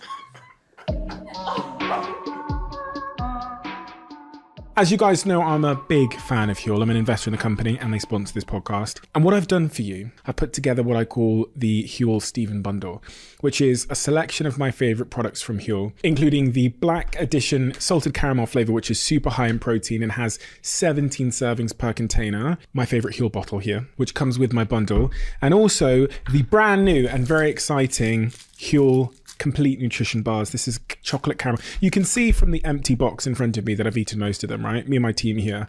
If you leave these on the counter for 5 seconds, they'll go. I'm going to say something I've never said. When Huel first made their bar many, many years ago, I tried it and I didn't like it. So I've never talked about it on this podcast. They've spent roughly the last 2 to 3 years making a brand new bar, which I absolutely love. And that's why I now talk about it, because it's a product that I eat. If you want to order them yourself and get started on your Huel journey, the link is in the description below. In this podcast episode, wherever you're listening to it, there'll be a Steven's Bundle link and check it out. Do you need a podcast to listen to next? We've discovered that people who liked this episode also tend to absolutely love another recent episode we've done. So I've linked that episode in the description below. I know you'll enjoy it.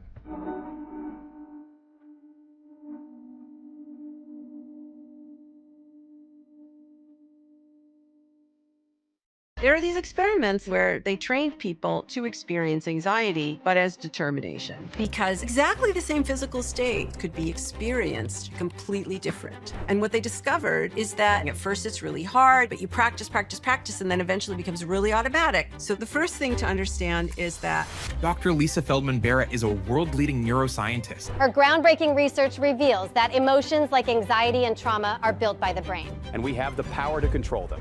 the story is that you're born with these innate emotion circuits, but you're not born with the ability to control them. That's false. Really what's happening is that your brain is not reacting, it's predicting. And every action you take, every emotion you have is a combination of the remembered past, including any trauma. And so you don't have a sense of agency about it because it happens really automatically, faster than you can blink your eyes. How does this change how we should treat trauma? Sometimes in life, you are responsible for changing something, not because you're to blame, but because you're the only person who can. I mean, I had a daughter who was clinically depressed, was getting D's in school, she wasn't sleeping, she was miserable. At first, she was so resistant, but then she made the decision that she wanted to be helped. And did she recover? Yes, she did. So if you want to change who you are, what you feel, understanding these basic operating principles is the key to living a meaningful life. So what is step one to being able to make that change? So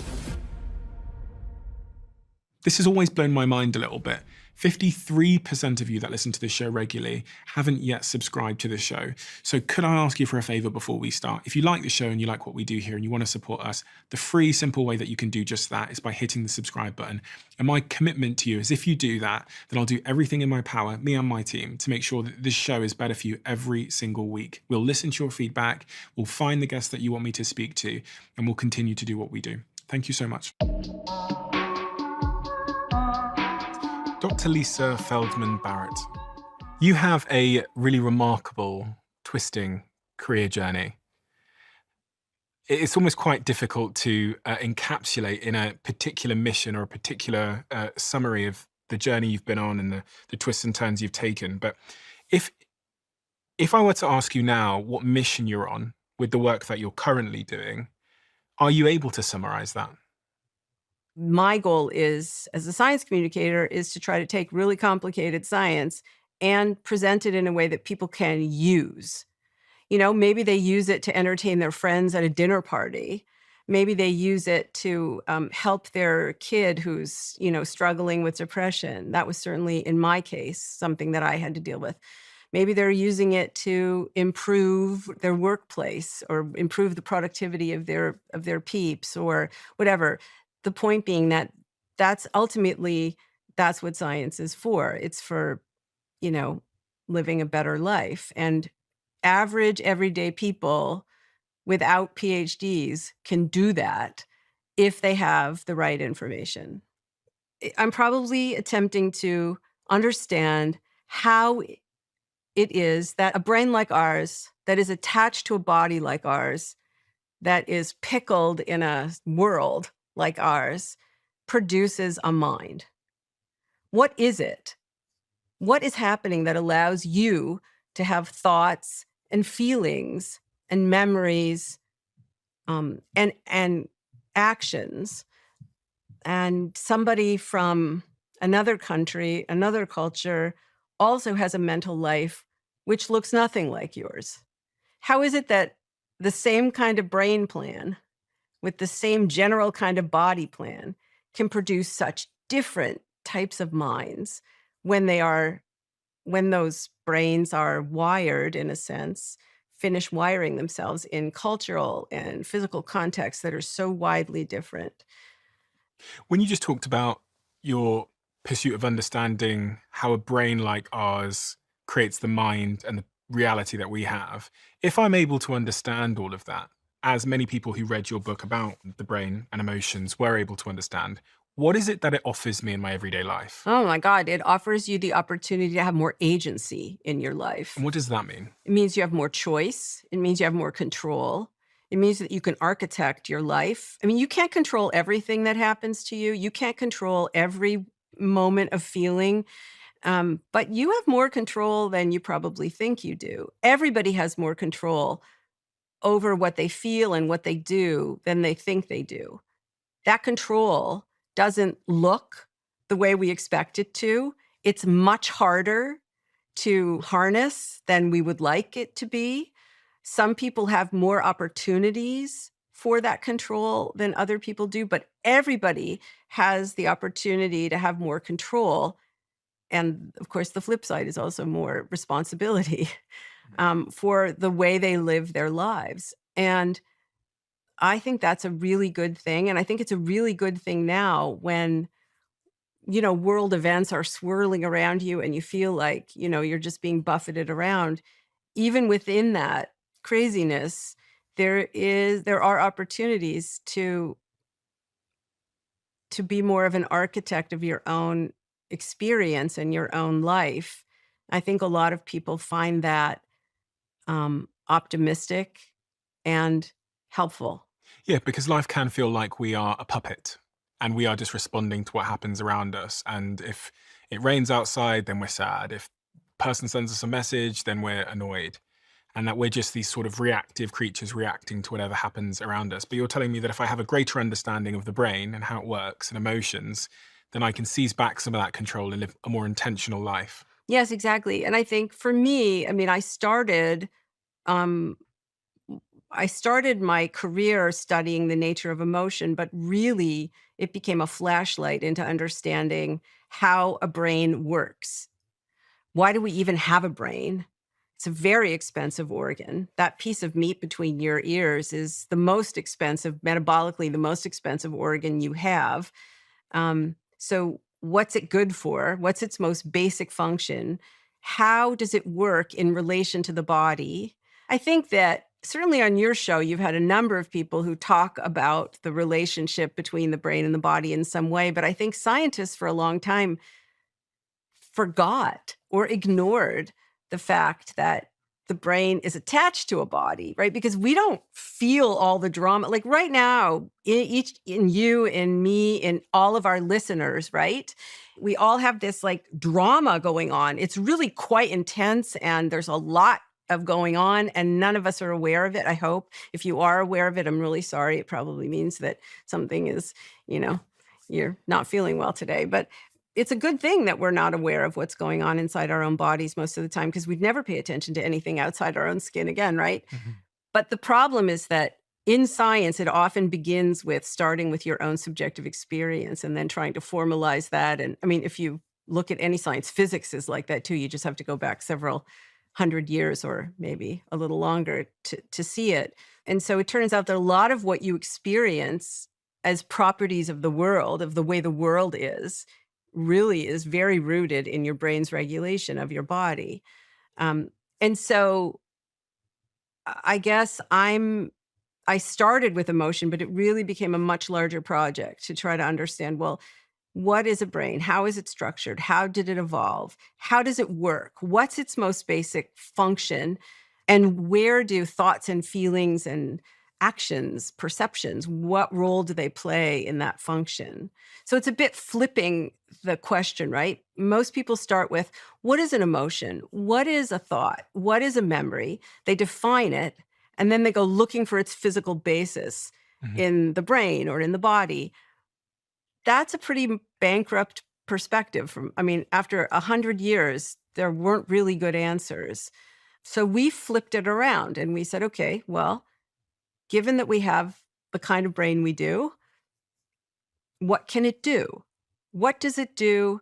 And in its normal functioning, how does it produce mental events that in our culture are thoughts and feelings and perceptions and actions? In other cultures, they're different conglomerations of features, right? So for us, a thought and a feeling are super distinct. We experience them as very separate. In fact, really since the time of Plato, we've had this kind of narrative where, the mind or the brain is a battleground between your thoughts and your feelings, right? For control of your action. If your thoughts win, you are a rational creature. You are a healthy creature. You are a moral creature. If your instincts and your emotions win, your inner beast, then you are irresponsible. You are childish. You are immoral. You are mentally ill. That's the narrative that we work in.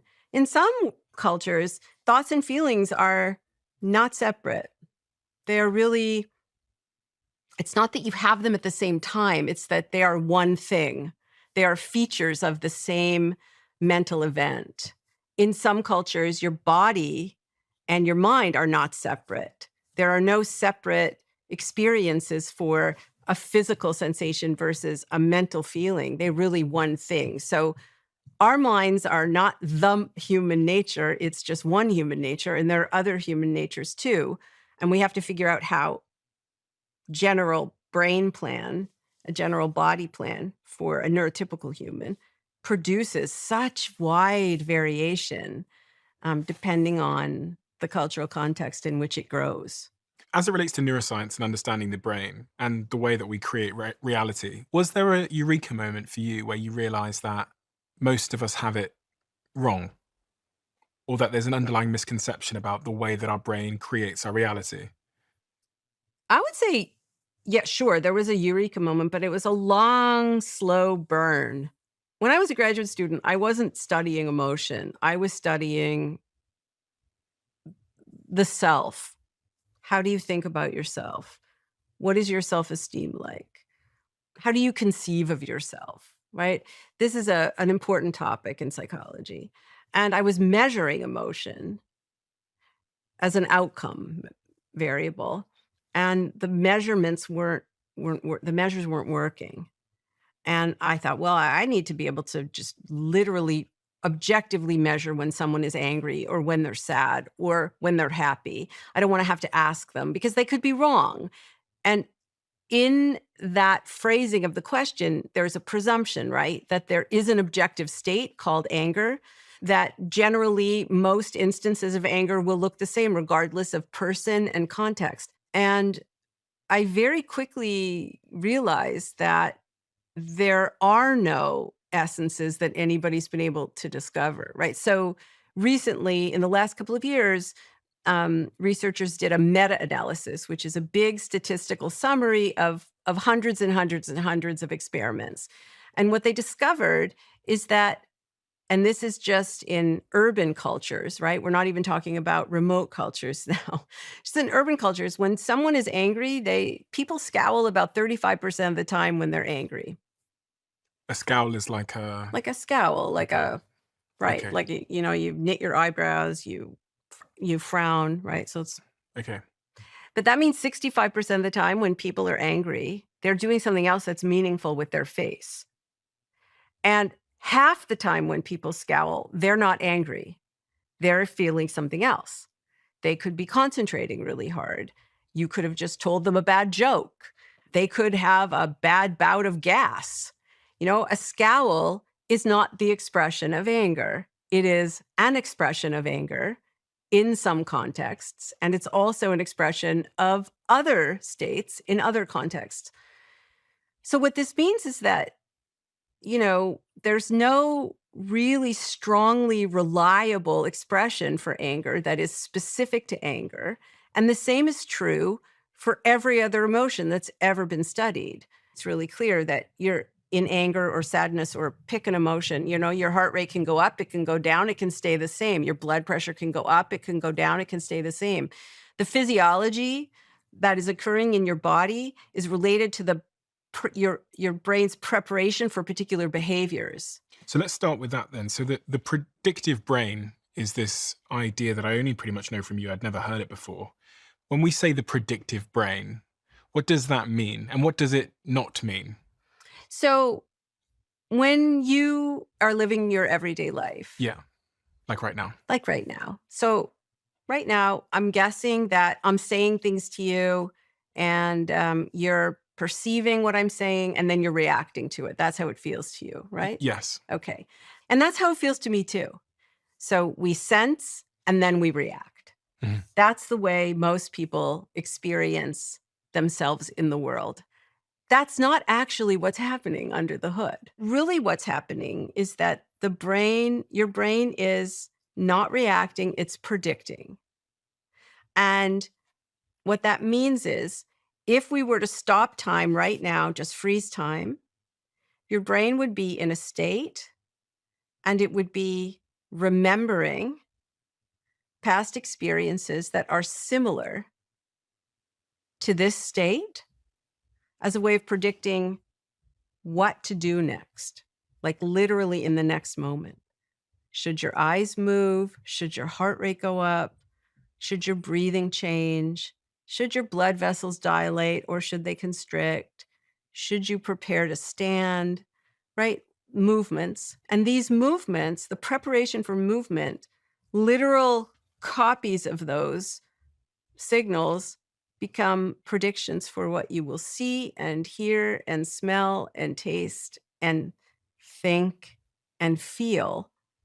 So under the hood, your brain is predicting what movements it should engage in next, and as a consequence, what you will experience because of those movements. So you act first and then you sense. You don't sense and then react. You predict action and then you sense.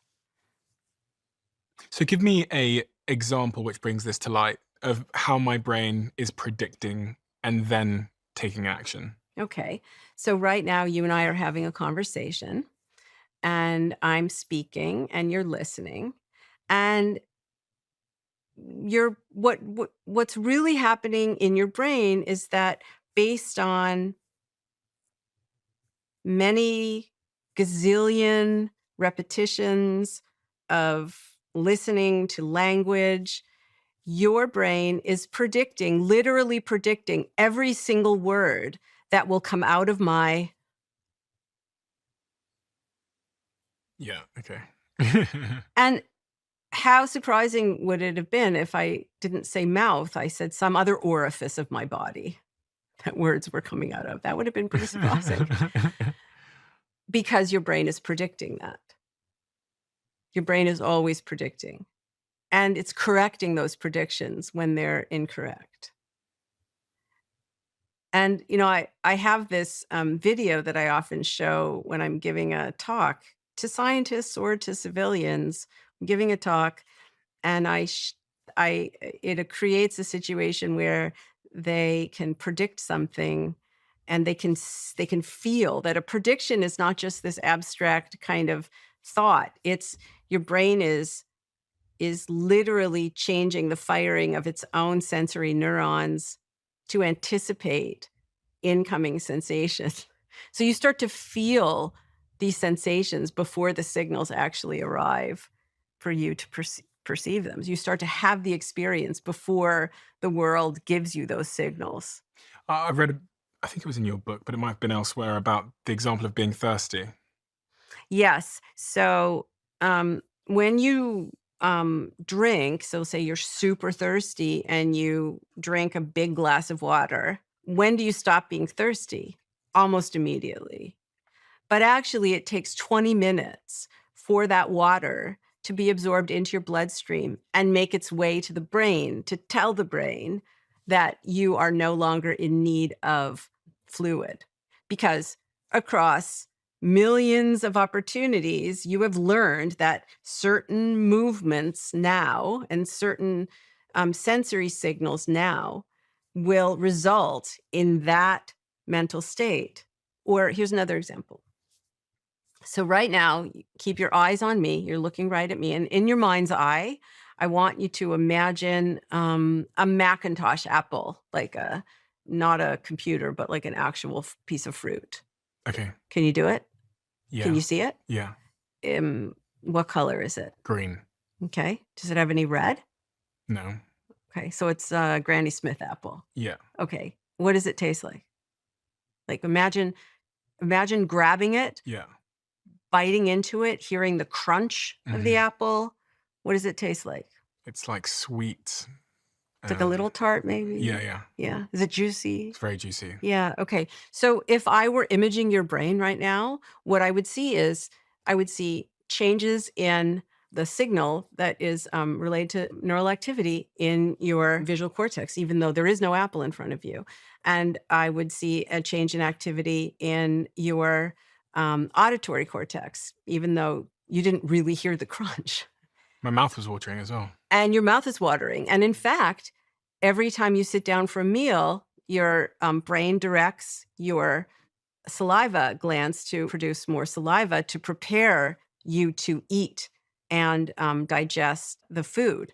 So that usually happens in advance of even sitting down to a meal.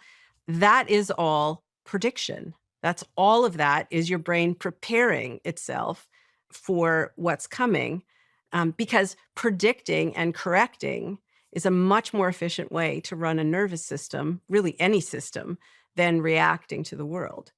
Here's another example. Do you drink coffee? Yes. Okay. Do you drink coffee every day at the same time? Usually, yeah. Okay. And are you one of these people that if you miss having coffee at that time, you get a headache? I mean, it's happened before. Mhm. Yes. Well, I used to be a person who drank a lot of coffee. And I love coffee, but I don't drink it anymore. But I loved it, and I drank it always at the same time every day. And if I didn't drink it, I would get at that time of day, I would get a massive headache. And the reason why, and this is true really of every medicine you take, anything which affects your physiology, if you do it on a regular basis, your brain will come to expect it. And what that means, come to expect it, is that coffee has chemicals in it that will constrict your blood vessels everywhere. But in the brain, the brain is attempting to keep the blood flow pretty constant and even. And so if every day at 8 o'clock in the morning, you're drinking something that's going to constrict your blood vessels, then at 7:55 approximately, I don't know the exact timing, but a little bit before, 8, your brain will dilate the blood vessels in really? preparation for that constriction so they remain constant. And if you don't drink that substance, then you have this big dilation and you get a very, very bad headache. I was just wondering then about, as you were talking, I thought you were going to talk about how sometimes when I set an alarm, I seem to wake up like 5 minutes before the alarm. Yeah, sure. That's an example. Here's another example. Exercise. Okay. If you want to play tennis better, if you want to run a faster mile, what do? Train. And you do the same thing over and over and over and over again. And you get better and faster and you burn fewer calories. You get more efficient. Why? Because your brain's predicting really well. That's what muscle memory is. It's not literally a memory in your muscles. It's a memory in your brain. Your brain is controlling your muscles. And so if you practice the same set of movements over and over and over again, you just get really efficient at them because your brain is able to predict better. Mm-hmm. Now, if you're somebody who's exercising because you want to become healthier or you want to lose weight or you don't want to practice the same exercise over and over and over again because you will be burning fewer calories because you're being efficient. That's the goal, right?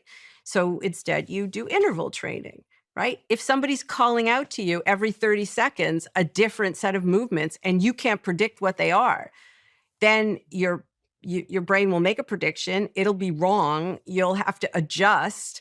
And so you end up burning more calories and you end up throwing yourself out of balance, which we call allostasis. So you become dysregulated and then your brain has to work to get itself back in again.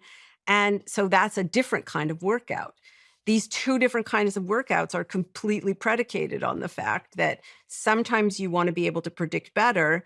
Sometimes you want to be able to disrupt yourself and get back into the pocket quickly, Mm-hmm. right? So basically, you're learning how to take in prediction error, signals you didn't predict, and adjust to them. What does this say about the nature of trauma and other mental health illnesses like depression, anxiety, etc.? Because is this a misfiring of my predictions? I say this because predictions reliant on something happening in the past and forming a pattern, like a pattern recognition system. So if I grew up and there were certain patterns that are now not the case. So if I grew up and every time a man walked into the room, he hit me. And now when a man walks into the room and I'm 35 years old, I'm getting that same sort of prediction in my brain. So I've got a fear of men, for example. Does this somewhat explain childhood trauma and why it's so hard to shake and why as adults we can sometimes have dysfunctional lives? I would say as a general principle, yes. There are a lot of, the devil is in the details, right? But yeah, sure. So trauma is not something that happens in the world to you. Everything you experience is a combination of the remembered past and the sensory present. So there could be an adverse event that occurs. You're in an earthquake. Someone dies who's close to you. Something bad happens to you. Someone hurts you in some way. There could be an adverse event that is not traumatic to you because you're not using past experiences to make sense of it as a trauma. On the other hand, something that could be like an everyday experience to somebody else, to you, it links to a set of memories that are very traumatic. Were very traumatic. Those events were very traumatic. And so to you, it is a trauma. So trauma is not an objective thing in the world. It's also not all in your head. The trauma is a property of the relation between what has happened to you in the past and what is occurring in the present. Mm-hmm. So here's an example. There is an anthropologist who works at Emory University, and she studies people in a lot of different cultures, and she studies trauma in a lot of different cultures. And there was this one girl that she wrote about, a case study of a girl named Maria, who was a young adolescent girl. And she lived in a culture where it was more normative for men to physically be very physical with women and girls. So in our culture, we would say it's physical abuse. But in her culture, this is just what men did. She didn't so her stepfather would slap her around, and she didn't like it, but she didn't show any sign of trauma. The way she made sense of it was that men are just assholes. It was very much this is not about me. This is about them. It's not pleasant, but she slept okay. Her grades were okay in school. She had friends. She didn't have any signs of trauma at all. Then she watched Oprah. And she heard all of these women talk about having been the subject of physical abuse from their boyfriends or their fathers or, their husbands. And she recognized the similarity in the physical circumstances of these women's descriptions and her physical circumstances. And she also observed them experiencing symptoms of trauma. And all of a sudden, she started to have difficulty sleeping, and her grades dropped, and she had trouble concentrating, and she became socially withdrawn. Her way of making meaning, if you think about physical movements as actions, she made different meaning of those actions, and she experienced trauma where she didn't before. Now, if you're somebody who believes that there's an objective world out there where, Cause and effect. Yeah, that really there was some kind of latent trauma in her and she didn't experience it before, but then it was like triggered, and then you could tell a whole story like that, and people do tell whole stories like that. But that's not what the best scientific evidence suggests is happening. What's happening is that the physical movements were the same. The psychological experience of those movements was different, because experience is a combination of the sensory present, the physical present, and the remembered past. And you need both in order to have a particular kind of experience. So the way to describe what happened to Maria's trajectory was that she experienced something as an unfortunate aspect of physical life, and then it became about her. It became something, not this person was doing something bad, but this person was doing something bad to her because of who she is. And she was also shown how she should be responding to that by watching Oprah's show and watching these other individuals responding in a certain way. Right. So it became about her as a person, not just about, her stepfather was an asshole. And if you think about it, what we do in this culture when people go into therapy for trauma, right, is we're attempting to actually reverse the narrative. So we try to teach people that it's not, when something traumatic happens to them, and I want to be really clear what I'm saying, right? I'm not saying that when people experience trauma, it's their fault. I'm not in any way saying they're culpable for what's happened to them. But sometimes in life, you are responsible for changing something, not because you're to blame, but because you're the only person who can. The responsibility falls to you. And so in this culture, we try to teach people who've experienced trauma that they can experience those physical events that happened to them in the past in some other way. And when they do, they no longer feel traumatized anymore. My mind's a little bit blown for a number of different reasons, because it's a real paradigm shift to think that we are giving meaning to the thing that happened in our past. And sometimes that meaning is coming from watching other people give it meaning. And we're inheriting that meaning that Oh, yes, that's called cultural inheritance. it's like a contagion. So it turns out that, there's one kind of old evolutionary theory, right? This is called the modern synthesis, where inheritance is really your genes. You inherit whatever you inherit by your genes, and then natural selection, chooses some gene patterns and not others, and that's really how inheritance works across generations. Most evolutionary biologists don't hold to that view anymore, because for the most part, there are many, many ways to inherit things. And a lot of what we think of as inheritance is really more what's called epigenetic, meaning it doesn't really involve DNA very much. And I would say the way I like to say it is that we have the kinds of nature that requires a nurture. We have the kind of genes that require experience before anything is wired into our brains. And most of our characteristics work that way. Very few characteristics work just by genes alone. What always happens in a neurotypical brain is that you're born with your brain incomplete, right? An adult brain has we say that it's wired to its world. That world includes your own body.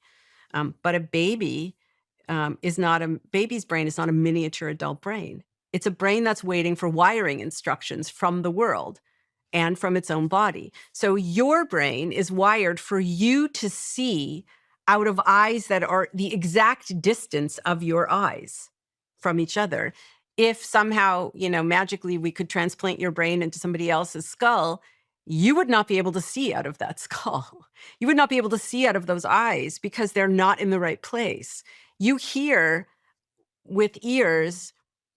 Your ability to hear comes from signals that are shaped by the shape of your ear. So your brain is wired to hear out of these ears, not any ears, these ears. Similarly, you, as a baby, you are taught the meanings of physical signals. You're taught how to make sense of these things. That's called cultural inheritance. Many things that we think of as hardwired into the brain are actually culturally inherited across generations. That's how people survive in a particular environment. So like in the 1800s and 1900s, when explorers would go off and they would go off to Antarctica or here or there, and they would very quickly die. The Inuit lived there. They lived perfectly fine. Well, because they had culturally inherited knowledge. We're always transmitting knowledge to each other. And that knowledge becomes fodder for our own predictions. So your predictions don't just come from your personal experience. They also come from you watching television, you talking to guests, you reading books, watching movies. Also, your brain, like most human brains, can do something really fantastic, which is you can take bits and pieces of past experience and put them together in a brand new way so that you can use the past to experience something new that you've never experienced before. You talked a second ago about therapists try and make you think about the past differently, but I do think there's an underlying belief in our culture and society and on social media that if something happened to you, almost like this Freudian approach of if this happened to you, this is who you become. And I was reading that book, The Courage to Be Disliked, over Christmas, and it changed my view on this quite profoundly in an important way, because it helped me to understand. I think it basically says that what happens to us doesn't create who we are. We use what happened to us and we apply meaning to it, which then determines the behavior we have. And really interestingly in that, it means that many of the beliefs I have about myself, who I say I am, my identity, and therefore like the ways that I behave every day, whether they're productive or unproductive, are actually just choices I've made to apply meaning to the past. Does that make sense? It completely makes sense. And this is such like a profound, I don't know if whoever's listening now understands what I'm saying here, but we said at the start of this conversation, you go through life thinking you're a puppet and you're being controlled by what happened to you, who you are, your identity. But actually, your identity is just this construction of meaning that you've given to the past So to serve your purpose now, as it says in the book. yes, I would say it slightly differently, but the message is the same. I think there are, in the sensory present, right? There are sights, there are sounds, there are smells, some stuff's going on inside your own body, right? And these signals are going to your brain. They have no inherent psychological meaning. They have no inherent emotional meaning. They have no inherent mental meaning. What gives them meaning are your memories from the past. You are a meaning maker. Meaning isn't a set of features like a dictionary definition. So the meaning of this cup isn't that it's made of metal, and that, I mean, we certainly can talk about those features, but the meaning of this cup in this moment is what I do with it. So it could be a vessel for drinking. It could be a weapon. It could be, a flower holder. It could be a measuring cup. The meaning of the vessel is what I do with it in the moment. That's its meaning. And so the meaning of the vessel isn't in the vessel. And it's also not only in my head. The meaning is the transaction. It's the relationship between the features of this vessel, this object, and the signals in my brain, which are creating my actions. In fact, even the fact that this is a solid object, the property of solidity is not in the object. It's because I have a body of a certain type with certain features that makes me experience this as solid. The solidity isn't in me, and it's not in the object. It's in the relationship between the two. That means everything you experience is partly of your own making. You don't have a sense of agency about it because it happens really automatically. It's happening automatically now as we're talking. It's happening faster than you can blink your eyes. But it's still happening. And that means if you are partly, even though you don't have a sense of agency, you are partly in control and also therefore responsible for the meaning that is being made. And when I said at the outset of our conversation that my goal was to try to, as a science communicator, was to try to explain to people that they have more control over their lives. They have more control over who they are in any given moment than they think they do, to give them more agency in their lives. This is exactly what I mean. You don't have an enduring identity. You are who you are in the moment of your action. And actions are a combination of the remembered past, so stuff your brain is using to predict, that your brain's assembling super automatically, and the sensory present, right? So if you want to change who you are, you want to change what you feel, you want to change what your impact is on someone else, you have a couple of choices. You can try to go back into the past and change the meaning of what's happened before so that you'll remember differently, you'll predict differently in the future. That's what psychotherapy is. That's what, heartfelt conversations at 2:00 in the morning are with your friends or whatever. That's really hard shit. Doesn't always work so well. The other thing that you can do, though, is if you realize that whatever you experience now becomes the seeds for predictions later, then you can invest in creating new experiences quite deliberately for yourself now. You can expose yourself to new ideas. You can expose yourself to people who are different than you. You can practice cultivating particular experiences like you would practice any skill. And that will, any new concepts you learn, new experiences you have in the moment, if you practice them, they become automatic predictions in the future. So let me take that and try and apply it to this example of this silver cup in my hand. So psychotherapy would try and go back into the past and explain to me why this actually isn't something I should drink out of, and that it could be other things. Whereas what you're saying is another approach is, if I go and get some flowers right now and I put them in there, I'm creating a new prediction for the future because I've created a new pattern in the present of this actually being a vase for flowers. And I can start to create a new pattern that silver cups like this one aren't just for drinking out of, they are also vases for flowers. Exactly. Okay, so I can either go back in the past and try and convince myself that the cup isn't a cup, or I can, in the present moment, create a new pattern, which will mean that in the future, my brain will predict next time it sees a silver cup, it won't just think, drink out of it, Steve, it will think, pop some flowers in it.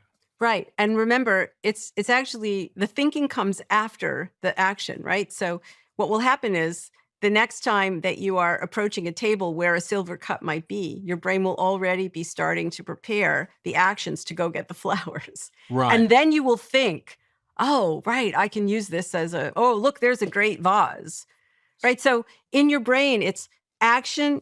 At first, your brain is controlling, it's preparing the actions of the viscera, what we call visceromotor. So does your heart rate need to change? Do your blood vessels need to dilate? Do you need to breathe differently? It's basically anticipating the needs of the body and attempting to meet those needs before they arise.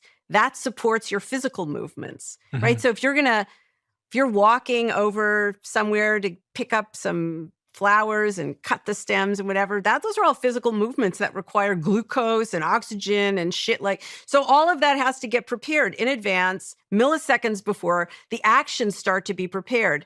So it's not what you think determines what you feel. It's what you prepare to do determines your thoughts and your feelings and the sights and sounds and smells and sensations. That's how it really works under the hood. So meaning is in terms of what you do. And then as a consequence of that, meaning is a consequence. It becomes what you feel and what you think and so on. So let me give you some specific examples then. So if I'm scared of spiders, how would I go about overcoming that fear of spiders using route number 2 that you described there? So one of the ways that you change predictions, you can't just will yourself to change a prediction. I am really afraid of bees. I had a traumatic experience when I was 5. I'm afraid of bees. I know a lot about bees. I'm actually a gardener, and I know a lot about the evolutionary biology of bees. But when I am outside, if a bee comes around, my first reaction is to either run or to freeze, right? I'm afraid of bees. I could talk to myself until the cows come home. It won't matter. I can't, right? So what I have to do is dose myself with prediction error, meaning I have to interact with bees in a way that changes my actions, which will change my lived experience. And I can't just do it all at once. It's not like a good idea would not have been for me to go to like somebody who has beehives and, put on a suit and go work. I mean, that would be like overwhelming, right? So instead, maybe I don't run. Maybe I stand and watch. Maybe I get closer to a bee. Maybe I plant bushes and flowers that bees like a lot to bring bees to me so that I can sit and just be around them while they're buzzing and doing their thing. Maybe I deliberately let myself get stung at some point, which I did. But, you're dosing yourself with, your brain is making a set of predictions. Those predictions, there are a set of predictions. That means your brain isn't preparing one action, it's preparing multiple actions So you need to prove to your brain that those predictions are wrong. Yes. So exactly. You are setting up circumstances so you can prove to yourself that your predictions are wrong. If you're predicting well, you have a few action plans. If you're predicting poorly, let's say overgeneralizing, maybe you have 100 plans. Like if there's tremendous uncertainty, your brain doesn't know which action plan to, so there might be many of them, right? Sensory signals are coming into your brain from the sensory surfaces of your body, from your retinas, from your cochlea. You've got sensory surfaces on your skin, inside your body, in your muscle cells. All these signals coming to your brain. They help select which prediction signal will be completed as action and lived experience. Okay, so let's say you put yourself deliberately in a situation where the incoming signals will not select any prediction because there's too much unpredicted signal there. It's error. There's another name in psychology for taking in prediction error. Exposure therapy? Learning. Oh, okay.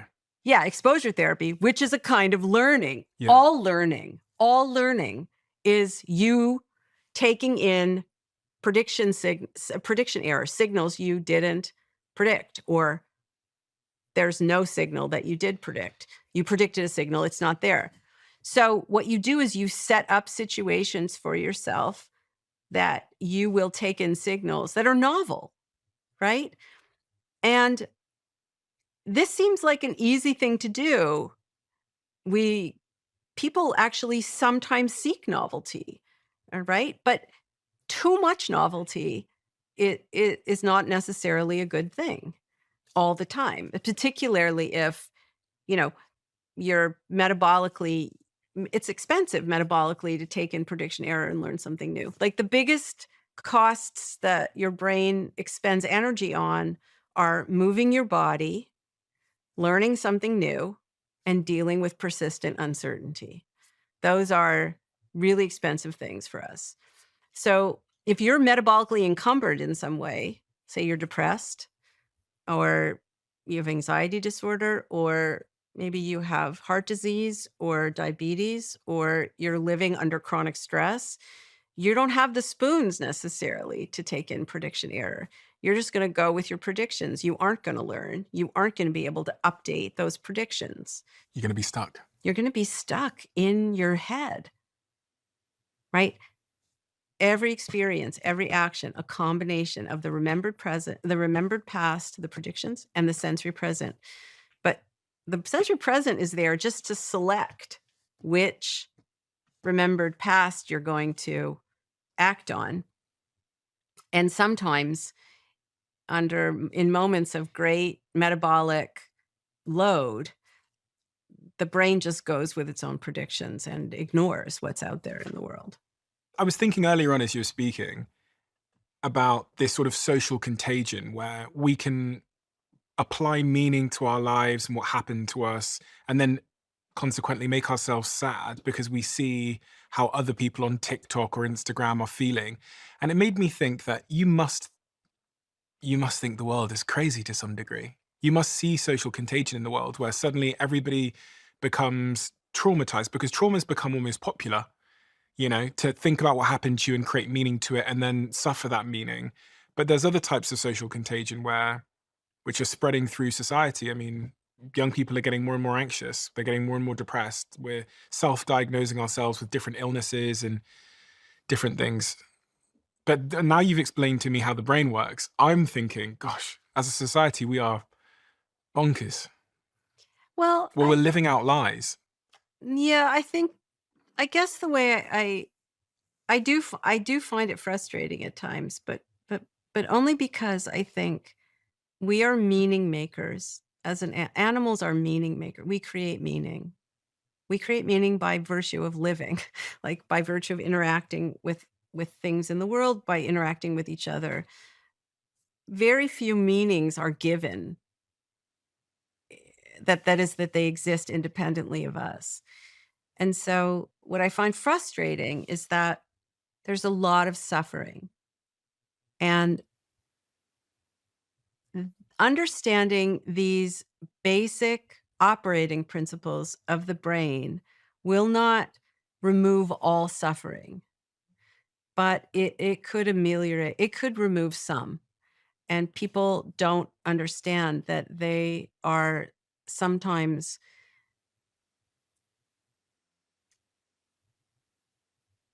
making their suffering worse than it has to be. You paused on the word responsible.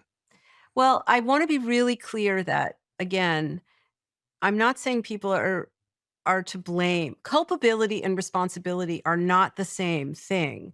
Culpability is blame. Are you blameworthy? Right? I'm not saying people are to blame for their own suffering. I'm saying that people can be more responsible by taking more responsibility, they could reduce their suffering some.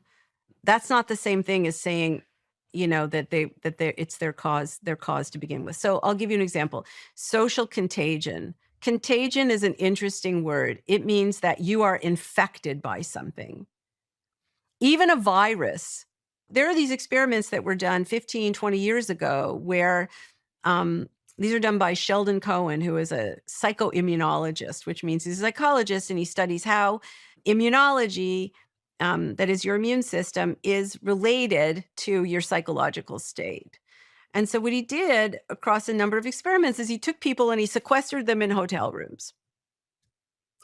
And then he took the same dosage, the same concentration of virus, and he put it in every person's nose. And then he controlled how much they slept, how much they ate. He measured their symptoms. He weighed their tissues after they blew their nose. I mean, he did, right? Just really, really, really, really careful metrics. And across these experiments, somewhere between 20 to 40% of people became symptomatic with respiratory disease. That means the virus is necessary, but it is not sufficient to cause illness. Another necessary but not sufficient cause is the state of each person's immune system. Mm-hmm. That is, your brain and your immune system have to be in a particular state in order for you to be infected by a virus in these experiments. So the point that I'm making here is exactly the same about suffering. So let's take anxiety, for example. We in a culture, we automatically make meaning of certain types of signal patterns as anxiety. When there's a lot of uncertainty, there's an increase in norepinephrine and some chemicals in the brain. That often goes with an increase in heart rate and so on. And we automatically make meaning of this physical state as anxiety. But exactly the same physical state could be determination. It could be just pure uncertainty. Again, meaning making is about action, right? So when you are experiencing high arousal, even if it's super unpleasant as determination, you do something different than if you experience it as anxiety or uncertainty. So here's an example. There are people who experience test anxiety. Really serious test anxiety prevents people from finishing courses or graduating from college. People who graduate from college have a lifetime trajectory of earning that is hundreds of thousands of dollars more often than somebody who drops out of college. So test anxiety, over the long run, it's more than just a bit of discomfort. It has serious implications for your earning potential across your life. Mm-hmm. There are these experiments that were done where they trained people to make sense of high arousal physical states, not as anxiety, but as determination. And these people learned to do this. First, they practice like a skill. It's like driving. At first, it's really hard. You have to give a lot of effort to it, but you practice, and then eventually it becomes really automatic. And then what happens? They're able to take tests. They're able to pass tests. They're able to continue taking courses and so on. I watched this actually happen right in front of my eyes. My daughter, when she was 12 years old, She was testing for her black belt in karate. Her sensei was a 10th degree black belt. This guy, a 10th degree black belt is the highest you could be. This guy could break a board like by looking at it. He was a scary, scary dude. And my daughter was like not even 5 feet tall when she was 12. And she's this tiny little thing.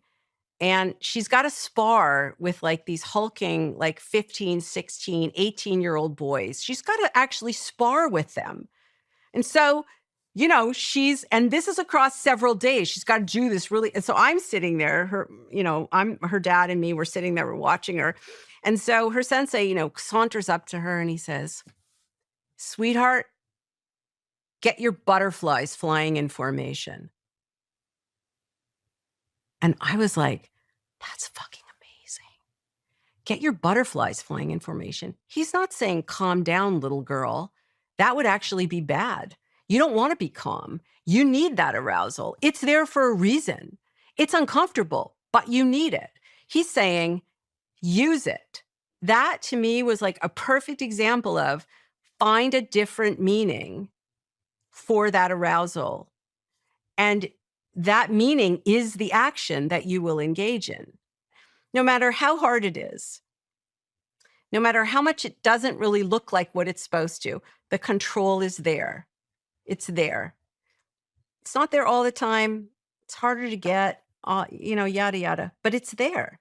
And it means that you have more agency. You have more control. You're never going to have as much control as you want. It's always going to be harder to get. Your options aren't always going to be the same. But you can always find a little more control over what you do and what you experience. And that's the key to living a meaningful life.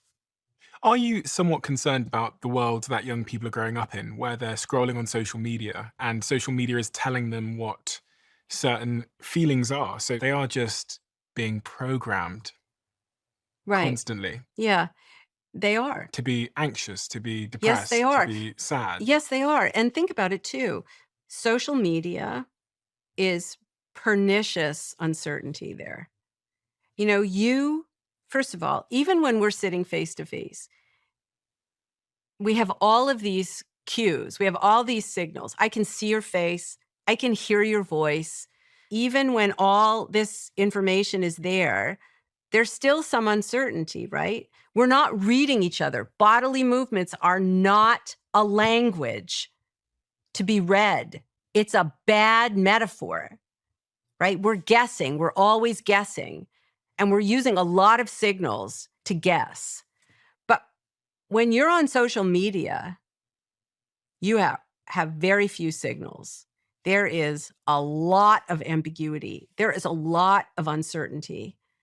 And the only thing that you can do is fill in that uncertainty with your own guesses, which could be bad, right? So people who go on TikTok and whatever are giving up, they're like volitionally giving up their agency and they don't know it. What do you mean by that? They're choosing to be led. They're choosing to be influenced. I'll give you an example. I've listened to podcasts about metabolism. I've listened to podcasts about skincare. I've listened to, I'm curious. I'm curious about like what kind of information people put out there. I probably turn off 90% I get like 10 minutes into something and I will turn it off. That's what it means to be a consumer. You have choice. I think people they don't realize that by virtue of what they do and what they don't do, they are making choices about what will be retained in their heads that will then be used automatically later. Brainwashing. A little bit, except that you're the one you're choosing it. I'm empathic and I'm not blaming people, but things could be better for them, I mean, I had a daughter who was clinically depressed. That was one of the most frustrating experiences I've ever had in my life, in addition to being really tragic. I mean, I can talk about it now without breaking into tears. That took a long time. But at first, she was so resistant. Eventually, she made the decision that she wanted to be helped. And then we completely changed her life. But she had to make that decision. I couldn't force her to do it. And I feel like a little bit, it's the same kind of situation now, where there's so much bullshit out there in the wellness industry. There's so much, swirling around on TikTok and on other areas of social media. And not all of it is useful. And some of it's really harmful. Do you mind if I pause this conversation for a moment? I want to talk about our show sponsor today, which is Shopify. I've always believed that the biggest cost in business isn't failure, it's the time you waste trying to make decisions. Time spent hesitating, overthinking, or waiting for the right moment. When I started my first company at 20 years old, I had no experience and no money. What I did have was an idea and the willingness to move fast, and that made all the difference. If you've been thinking about starting your own business, Shopify makes this entire process so much easier. With thousands of customizable templates, you don't need coding or design skills. You just need a willingness to start. Shopify connects all your sales channels from your website to social media, and it handles the back-end payments, shipping, and taxes too, so that you can stay focused on moving forward and growing your business. If you're ready to start, visit shopify.com/Bartlett and sign up for a £1 per month trial period. That's shopify.com/Bartlett.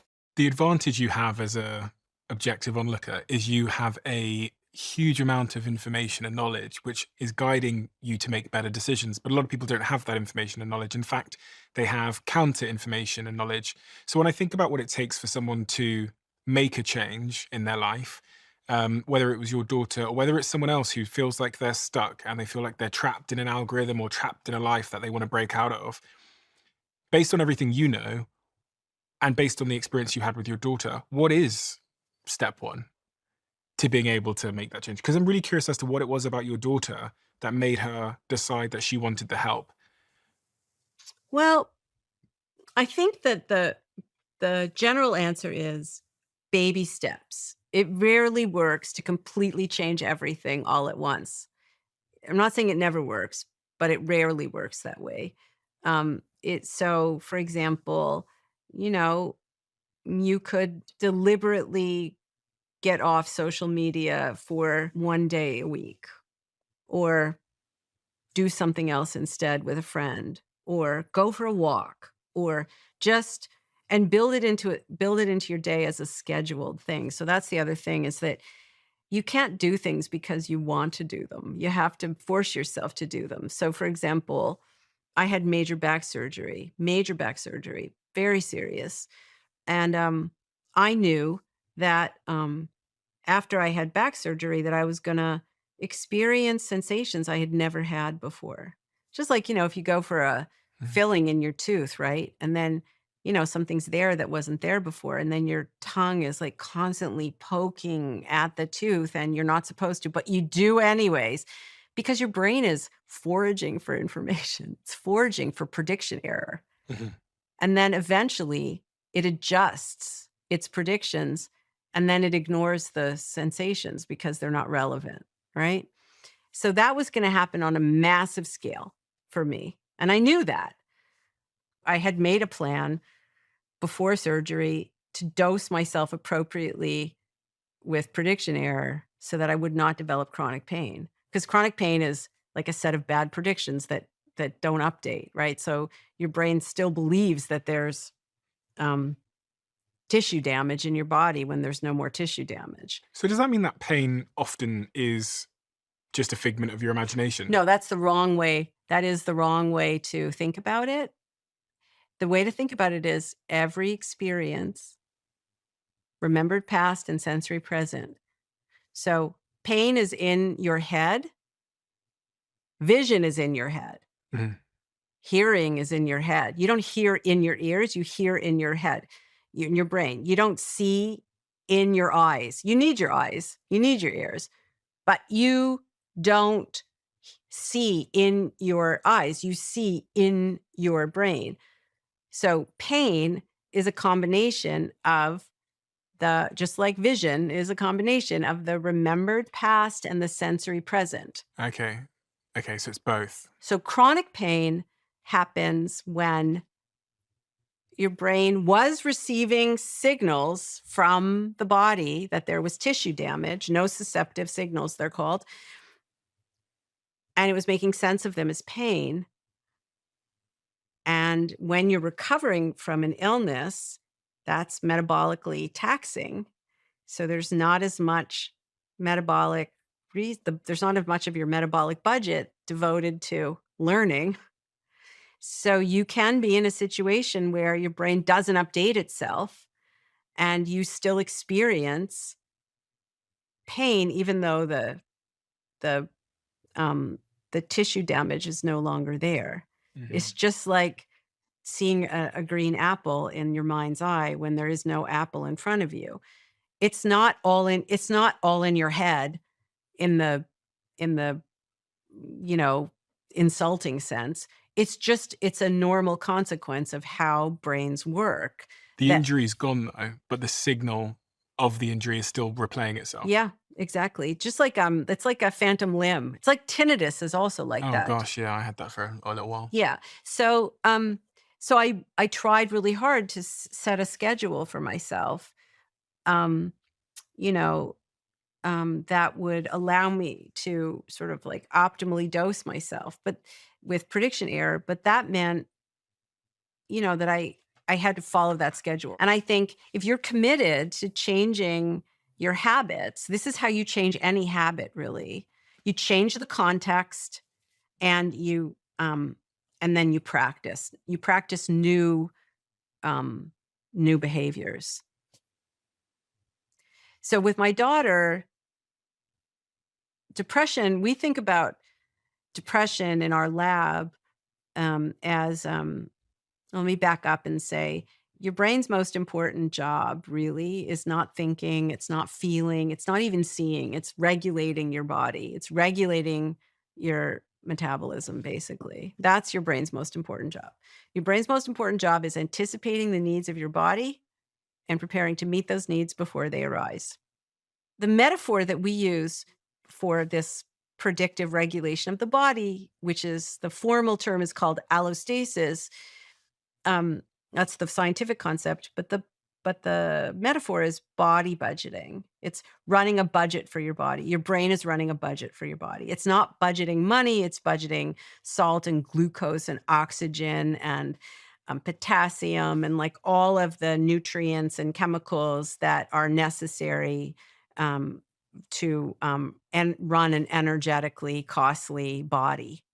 You've got all these really low level kind of processes. You can just think of them as vital parts to keep yourself alive. Mm-hmm. So some of your energy budget goes to that. Some of your energy budget goes to repair and growth. So if you get taller, you need more cells. When you learn something, you have to thicken up your myelin and your neurons. You've got to grow more receptors and stuff. That's the kind of growth and repair. And then the rest of it is all for anything effortful. What is effortful? Like work or going to the gym. Dragging your ass out of bed in the morning is effortful. Yeah. Learning something new is effortful. Dealing with uncertainty is effortful. Everything we call stress. Stress is just really your brain is predicting a big metabolic outlay because there's some effort involved, right? Some motivated effort involved. So those are the three things that make up your energy budget. And the really important point, you as an organism have a fixed amount of energy that you can produce in a day. Meaning ATP, like these little chemicals, these little protein things that, your cells use as literal energy that come from glucose and other things like fats. And so there's nothing I can do to increase it? Well, you're in a range. Okay. But there is a finite limit, upper limit for that range because you're a human organism and you've got to do these three things, these vital functions, growth and repair, and then everything else. If you've got a lot of psychosocial stress going on, or you have some kind of disease that's taking up, much of the budget, then you don't have a lot of budget left for other stuff that you need to do, right? So what your brain will attempt to do is to cut costs. If you look at the symptoms of depression, they are symptoms of that are related to cutting costs, distress, fatigue, problems concentrating, lack of sensitivity to the context that you're in. All of these things are indicative of reduced metabolic outlay. And then depression also has symptoms that are related to increased costs, like 70% of people who are depressed have inflammatory problems. So they have enhanced inflammatory, a systemic inflammation, and your immune system is a very expensive system to run.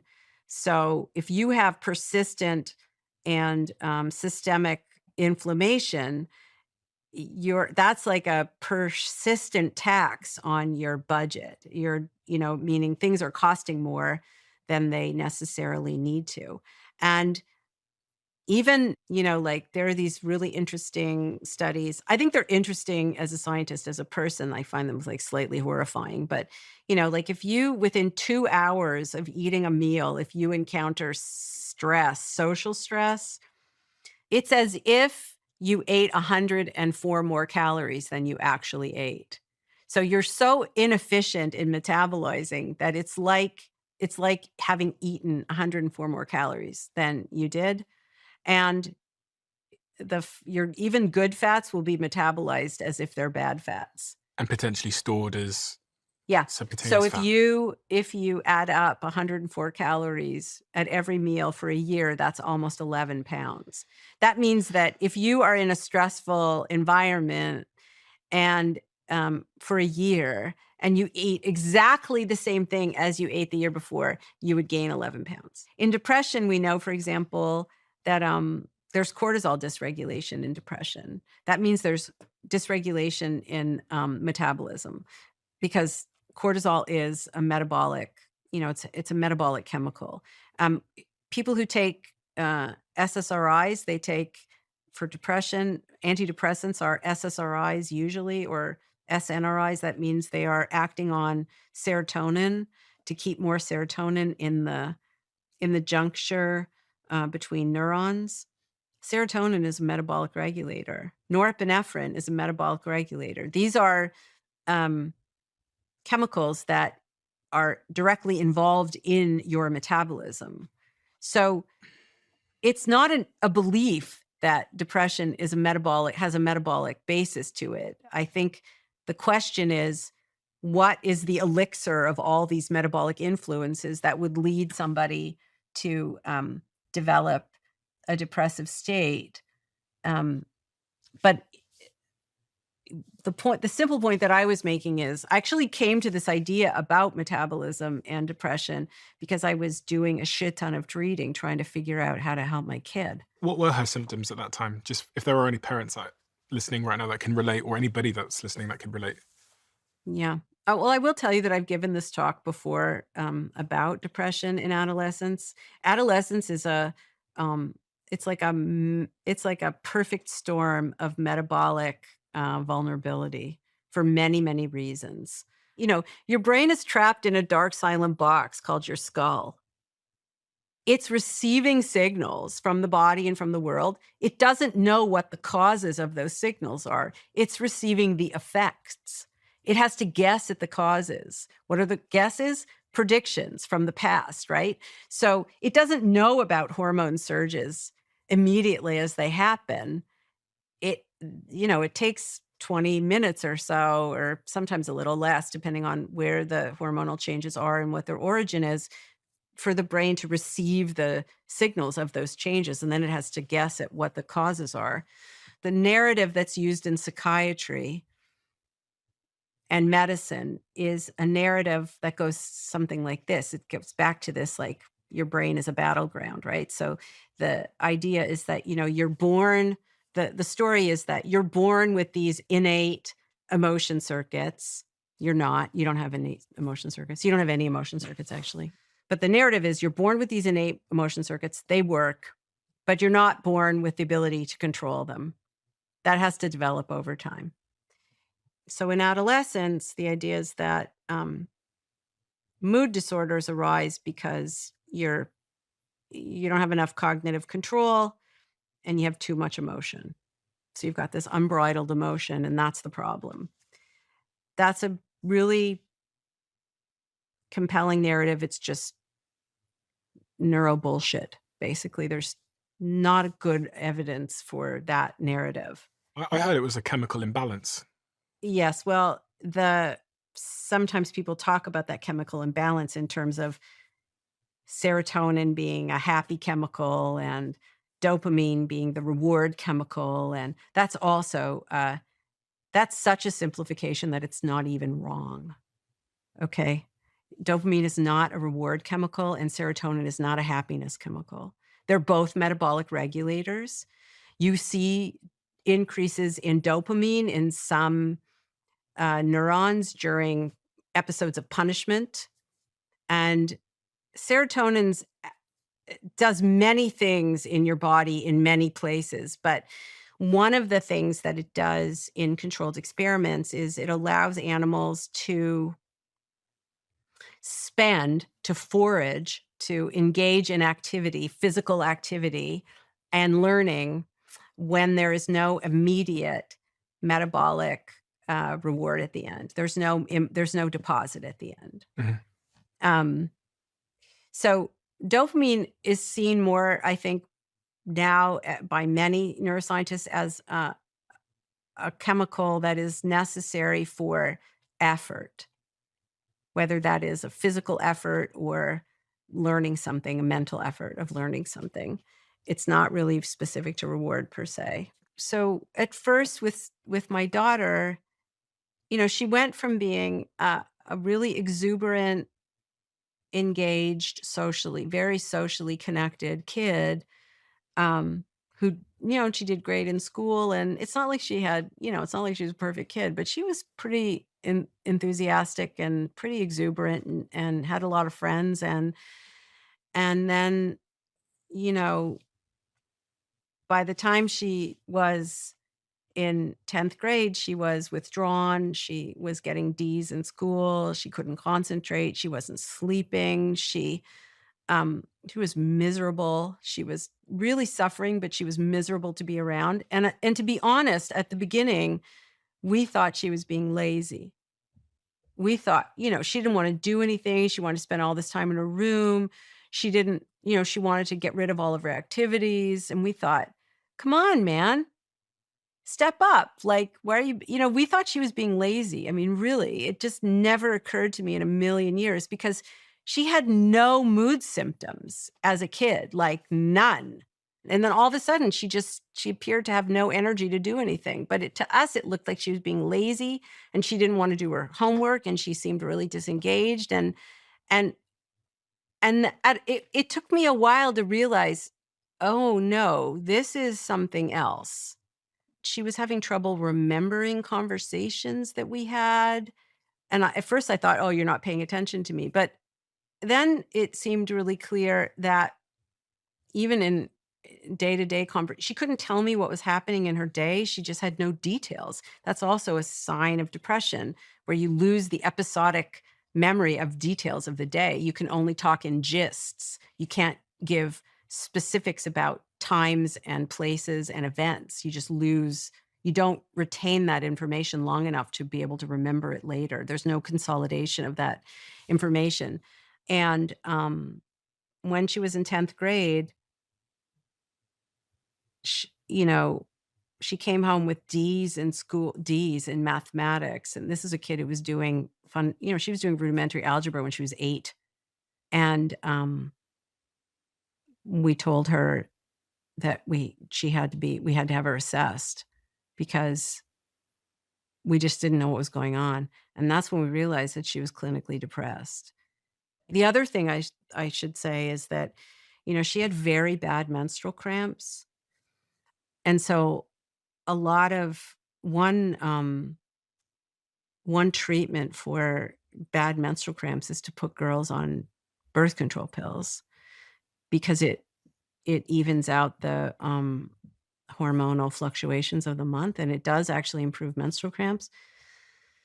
But it's pretty well known now, it wasn't so much known then, that there is somewhere between a 40 and 70% increase in the likelihood of major depressive episode in young women who use birth control pills. If it's a combination estrogen progesterone pill, it's more like 40%. If it's a progesterone only pill, which a lot of young women take because it has fewer side effects, you have a 70% increase in major depressive episode. And this is in this first study that I read about this was in 1 million women. And when I read that study, I remember exactly where I was. It was like a flashbulb moment. I read the study. I called her pediatrician, my daughter's pediatrician, and I said, she's coming off pill today. So tell me if there's anything, are there any side effects or can we just stop it? And he's like, well, in my opinion, and I'm like, I don't give a shit about your opinion. I have just read a study that is it's a large scale epidemiological study of 1 million women today. She's coming off today. And this was after or before she was experiencing depression? This was after. It was maybe a year after she was diagnosed. Much later, I was reading a book by Naomi Oreskes, the historian of science, and she wrote a book called Why Trust Science? And it's a wonderful book. But in the book, she gives examples of places, a phenomena where the public didn't trust science and they should have. And this is one of them. Apparently, it's been known for a really long time. And I just want to point out that estrogen, progesterone, testosterone evolved as metabolic regulators. I'm highlighting it because in a culture that separates mental from physical, we don't think about the role of metabolism in vision or even in mood. That's a really recent thing. In our lab, one of the things we study now is the role of metabolism in really basic psychological phenomena, like just as a fundamental building block of your mind, basically. So your daughter exhibits those symptoms. I'm really curious to hear what conventional medicine at that point told you should do with the daughter in that situation at that time versus what you did. You have this wealth of information. You have a medical background. Yeah, so I should say this was some years ago, right? So currently there is a kind of a revolution going on where there's actually something called metabolic psychiatry now.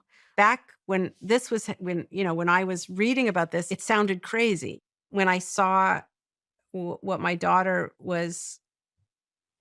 that she was suffering, like really suffering, it's really hard for me to talk about this because as I'm talking to you about this, I'm thinking, I wish that I had figured this out earlier. But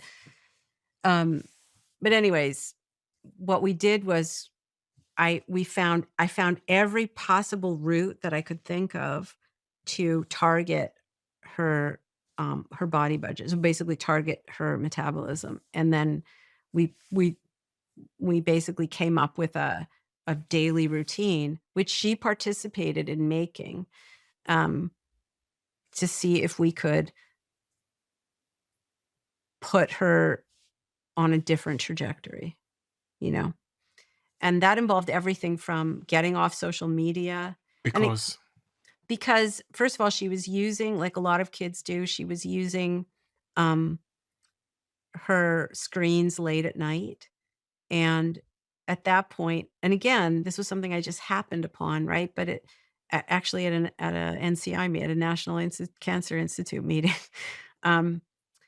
we have retinal ganglion cells. We have cells in our retina that regulate circadian rhythm, and they're sensitive to light at the wavelengths that comes from a screen.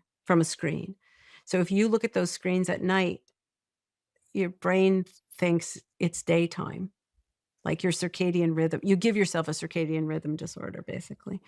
And it will be harder to get into a regular sleep cycle. And you need that regular sleep cycle in order for toxins to clear and in order to consolidate what you've learned during the day so that you can remember it later. And there are a whole bunch of restorative things happen during deep sleep that you really need. And if you can't get enough deep sleep, that will make your budgeting problems worse, basically. So we targeted her, we got her off social media. Well, first of all, off screens after, like 7 o'clock, 8 o'clock at night, no screens.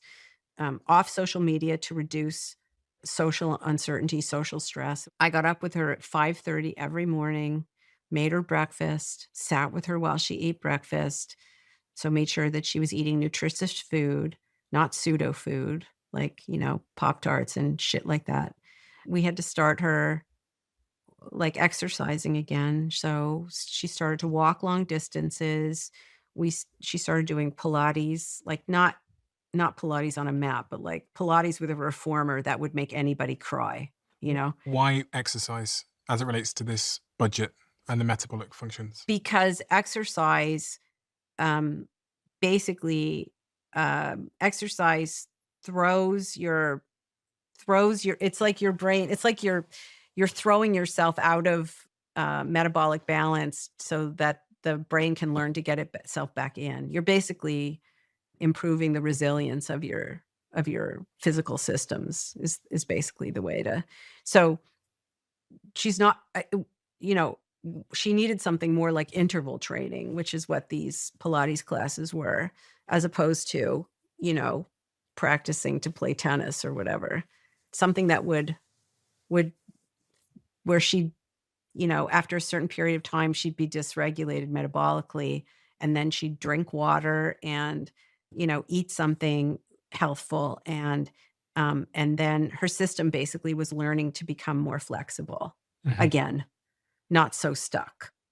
So again, it was like dosing with prediction error, or like providing the brain with opportunity to learn that it was wrong.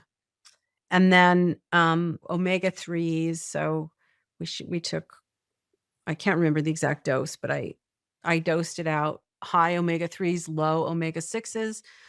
With her doctor's permission, we also used a baby aspirin once a day on a full stomach to reduce systemic inflammation.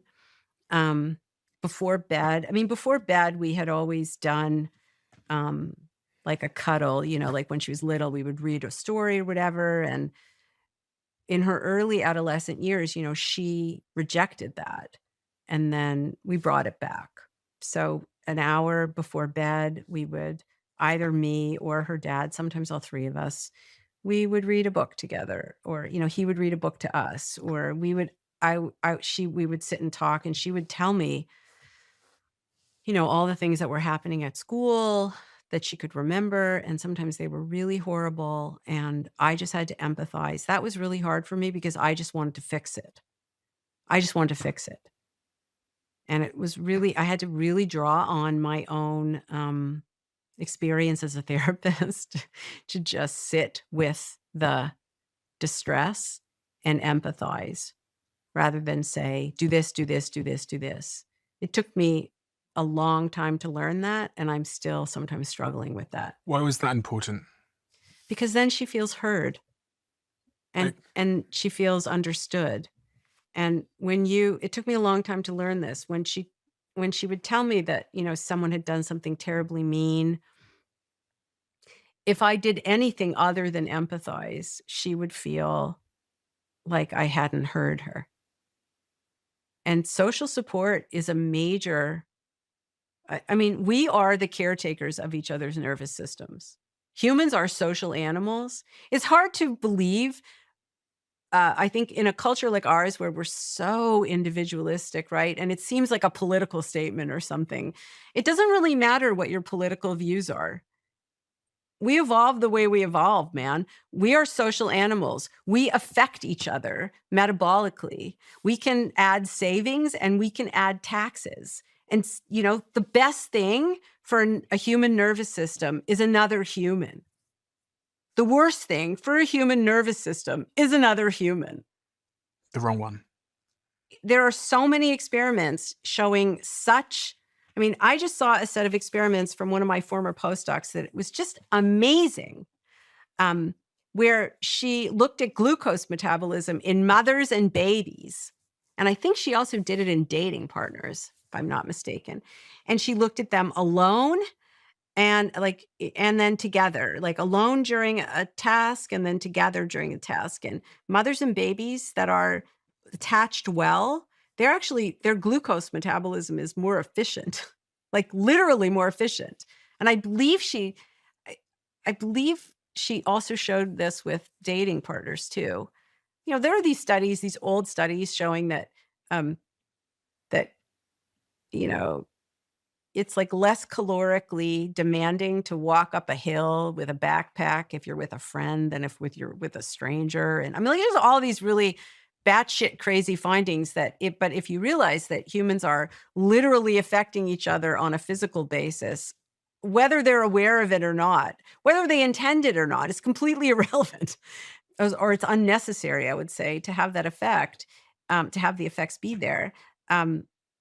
Then it starts to make sense. You know, like the idea that, and again, meta-analyses show that you will live years longer, on average, years longer, if you have a social life filled with people who you trust and who trust you. So is that why you got the family around just before bed? Because it was regulating her nervous system, her body? Yeah. Sometimes she still says this to me, actually. She'll say, "Can you just be my friend for a minute and not my mother?" I'll be like, "Yes, I can." And then I actually have to do it, which is sometimes hard. Or I will say to her, this is for parents, anybody who has an adolescent or an adult child, this is like one of my, I don't know how I came up with this, but it's like golden, right? I say to her,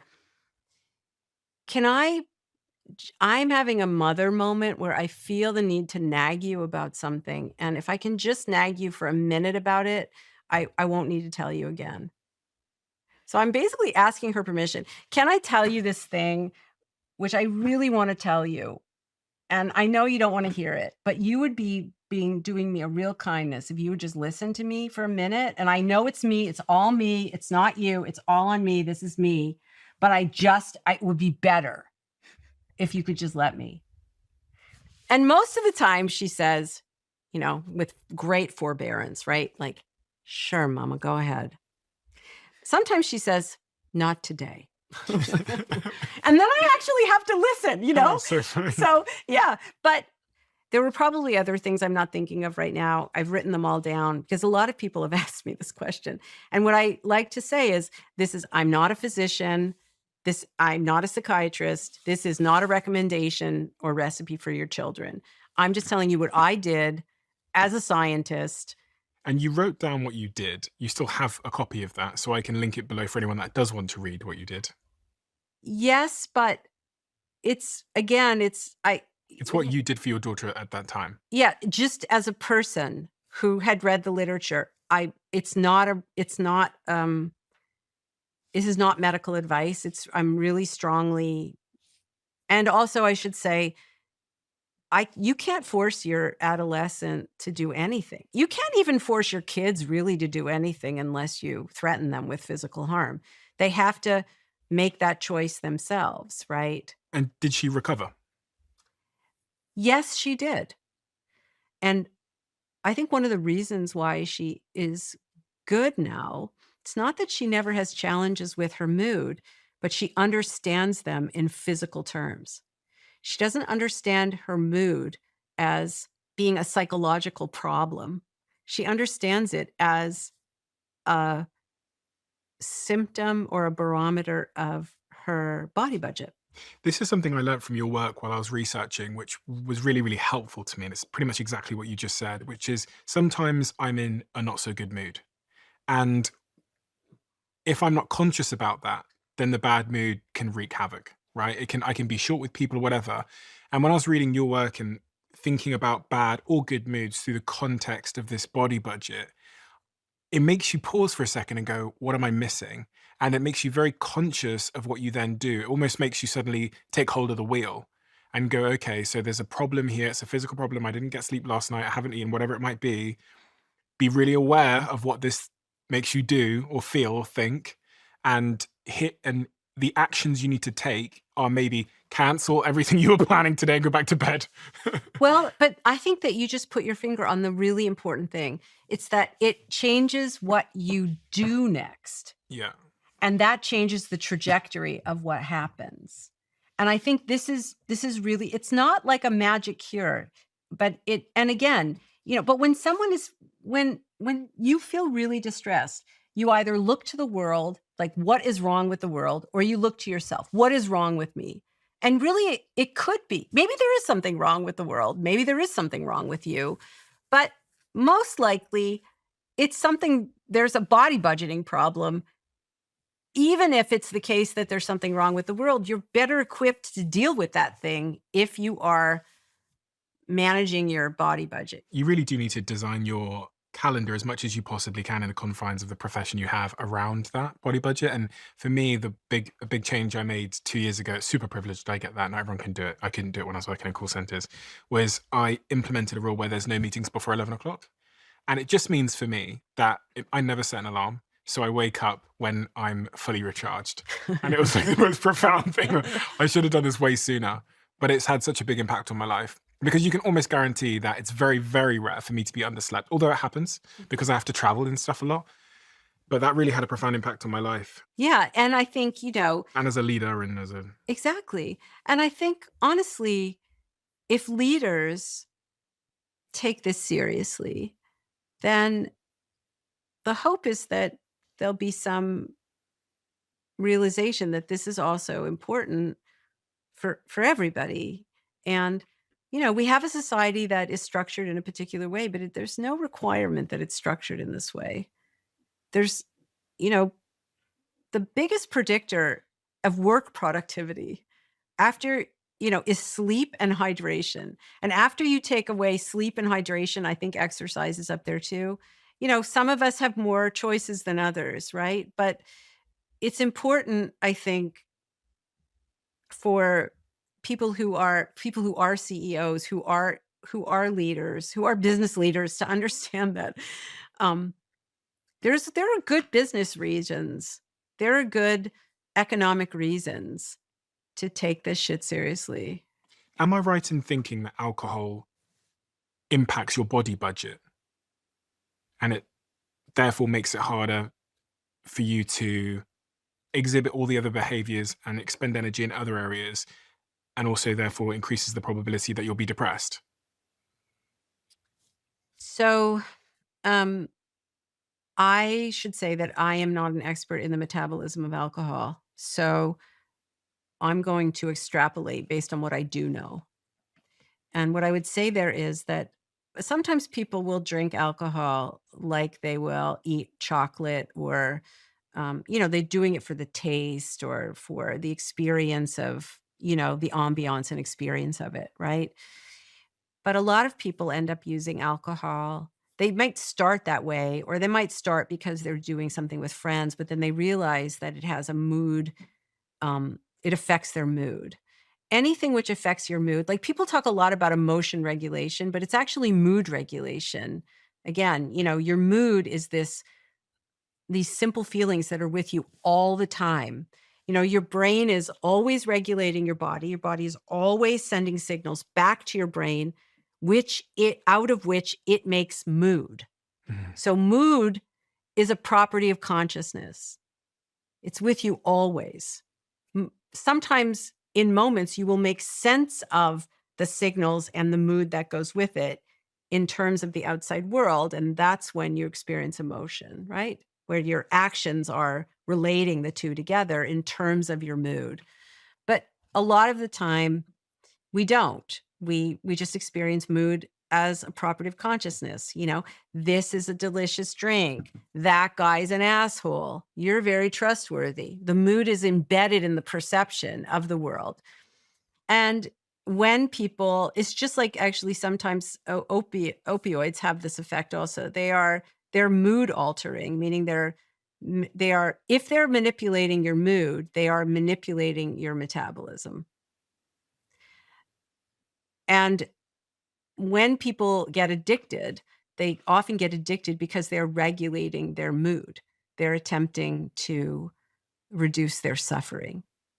The problem with, or a problem, I shouldn't say the problem, because I don't know exactly how alcohol affects metabolism.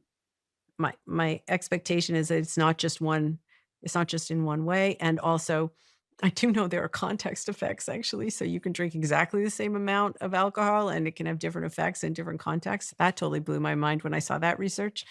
So I'm thinking it's not a simple relationship, but one thing I do know is that your predictions become sloppier and you don't take in prediction error. You don't learn. You won't update any, so there, and your behaviors are not necessarily well calibrated to the situation that you're in, which can have all kinds of downstream difficult problems. You can make things in the downstream worse for yourself and make it harder to do budgeting later. Isn't it incredibly annoying when you're in a rush to leave your house, but you can't find your phone or your wallet?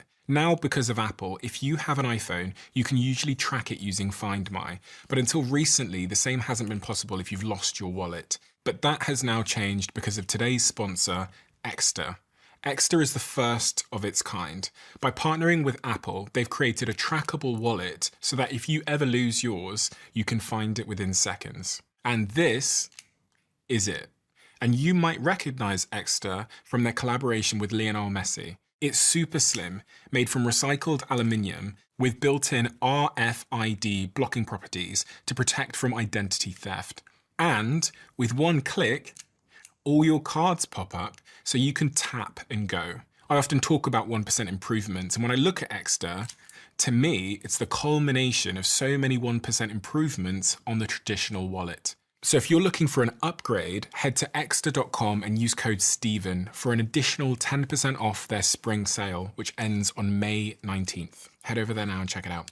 And you also get free shipping and a 100-day trial. That's exter.com with code Stephen. I wanted to ask you about something I heard you say, and I've actually had other guests on my podcast say it, and I wasn't ever sure if it was true until I heard you say it, which is that we can change our emotions by smiling. Because if the brain is predicting, then presumably if I do a big smile and I go, yes, then the brain is going to predict good feelings and going to cause good feelings, etc., and going to cause me to feel nice about myself. Well, yes and no. I think, people smile when they're not happy too. People smile when they're angry. People smile when they're plotting the demise of their enemy. People smile for all kinds. People smile when they're afraid. But can I make myself happier technically by smiling? The meta-analytic evidence suggests that there is a slight effect. That there's a small. Yeah. Crinkle. There you go. It's like put a pencil between your teeth. Oh, go ahead. Oh, yeah. Now smile. Now crinkle. Okay. So it's like that. And so what I would say is it's a minuscule effect size. Like it's very small. I do feel happier. Do you? Yeah. But that's because I made you do something silly, maybe? Maybe, yeah. Okay. But anyways, the point being that it's overblown as an effect. I think there's a small, my recollection is that the last meta-analysis I read was that there was a small effect, but a small effect means it doesn't work for everyone and it doesn't work always. It's just really, really a very, very small effect. You must have a perspective on ADHD, which has become a huge topic of conversation in society. I was diagnosed with ADHD. I don't necessarily take it to mean anything because I've seen so many variations of ADHD in my friends. But there's been this big rise of ADHD, and linked to the work that you've done on the brain being a predictive tool. So my general response is the following: that there's a rise in people self-diagnosing and in using diagnosis as an explanation for behavior or for why people experience what they experience or whatever. Diagnoses are not explanations of anything. They're descriptions. They don't explain anything. And to treat a diagnosis like it's an explanation is a form of essentializing, which is not a good thing.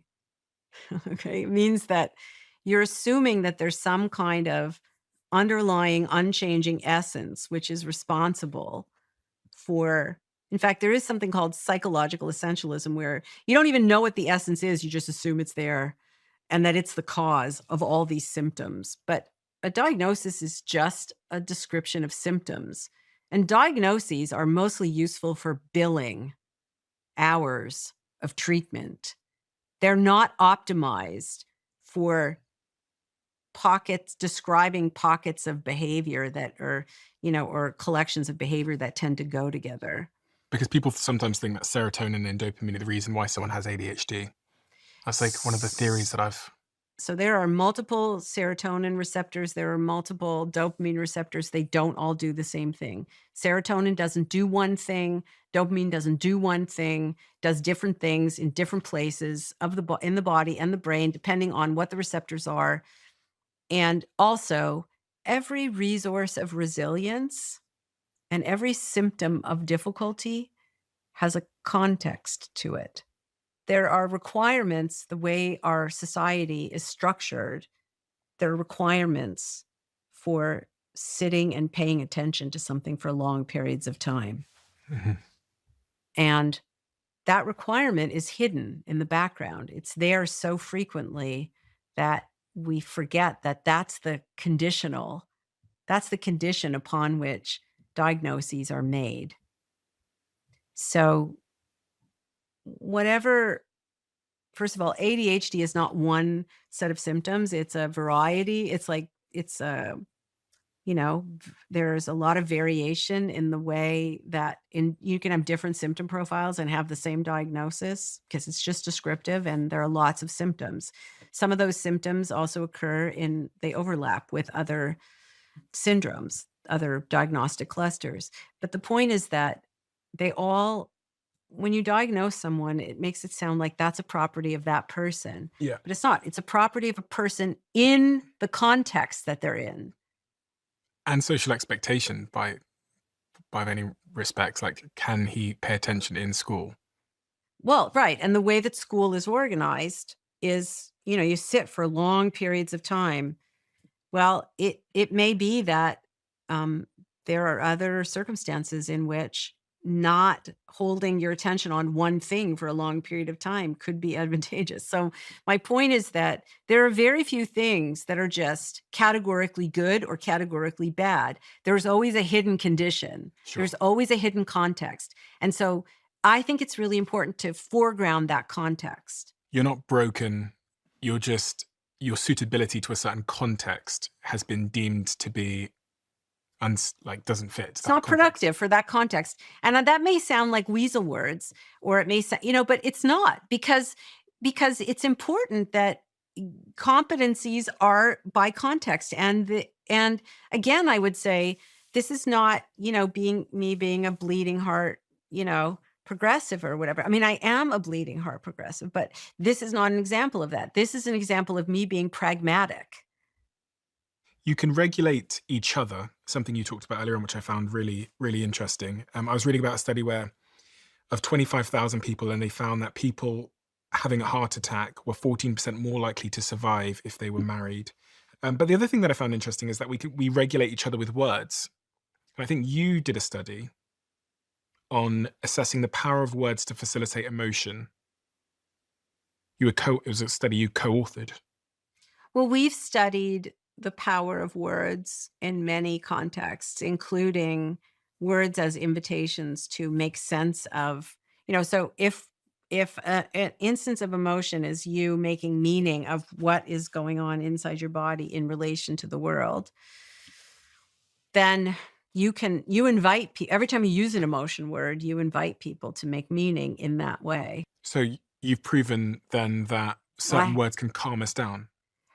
Well, yes, but I wouldn't say I've proven anything. Scientists don't, Shown, demonstrated. yeah, demonstrated in a context, right? Like scientists don't like the F word, the fact. I like the other F word, but the fact. That's a tough one because it means something that holds under all circumstances in all contexts, and that's very rarely the case. So, but yes, we have. So, and I mean, so if you've done it probably a million times, you text things to people, do you not? Yeah. Yeah. And when you text a couple of words to your partner or your friend, you can change their heart rate. You change their breathing rate. You can change all kinds of chemicals, all kinds of protein synthesis just with a couple of words. Again, we live in free speech is important. Freedoms are important, but freedoms come with responsibilities. Like it or not, we regulate each other's nervous systems in all kinds of ways, including with words. And for better or for worse. For better or for worse. Exactly. And so you've really made me think differently about stress as well, generally, because if I think about my life through the lens of this metabolic budget and stress is a burden to this budget, then if I don't limit my stress, I'm much more likely to go over budget. And if I go over budget, my immune system might be the thing that I cut the costs of, or something else. Right. I mean, there's good stress. You can't be without stress. That would mean you'd be without effort. So, sometimes scientists will talk about good stress and bad stress, which really just means stress that is planned and where you replenish what you spend, and stress that is pernicious and you don't. Chronic stress. Chronic stress, or, So what I would say is just, if you're in a stressful meeting, a meeting where it's affecting your mood, that means there's been some metabolic impact. Take into account what that means.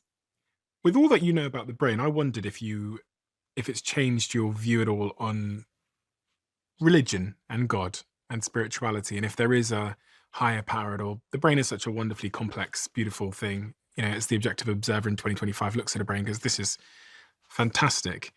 Many people then conclude that there must be a creator of that brain. But also we've talked so much today about meaning and the point of it all. So everything you've learned about the brain and neuroscience and psychology, has it made you believe in a God? No. Has it made you more atheist or agnostic? I'm pretty firmly an atheist. I don't think that the wondrous complexity of nature or the brain or the nervous system requires a designer. And that logic doesn't make sense to me. So this is obviously a terrible leap, but do you therefore think that there's no inherent meaning to life outside of, the reproduction and... I'm just reading for the second time this book. It's called Open Socrates. Okay. And it's a really wonderful book. And I've learned a lot about Socratic philosophy that I didn't know. And one of the things that Socrates thought was important was asking this question of what is meaning, and that you shouldn't be asking this question in 15-minute increments. You should be really asking this question about the expanse of your life. And so I think, if anything, being a scientist who studies how a brain in constant conversation with a body and the other brains and bodies in our world, and even the physical nature of our world, how that creates lots of different kinds of minds, including our very Western mind. That makes me think more about the importance of philosophy, actually, because I think philosophy is asking the same kinds of questions that religious belief tries to answer. And for me, that's a better path. I think it's a more comfortable path. I've often been asking questions like this my whole life, actually, so it makes me feel more Like, what's the point? Like, what is the ultimate point? I think the answer for me, the ultimate point, is to leave the world a little better than I found it. It's like the Johnny Appleseed, philosophy.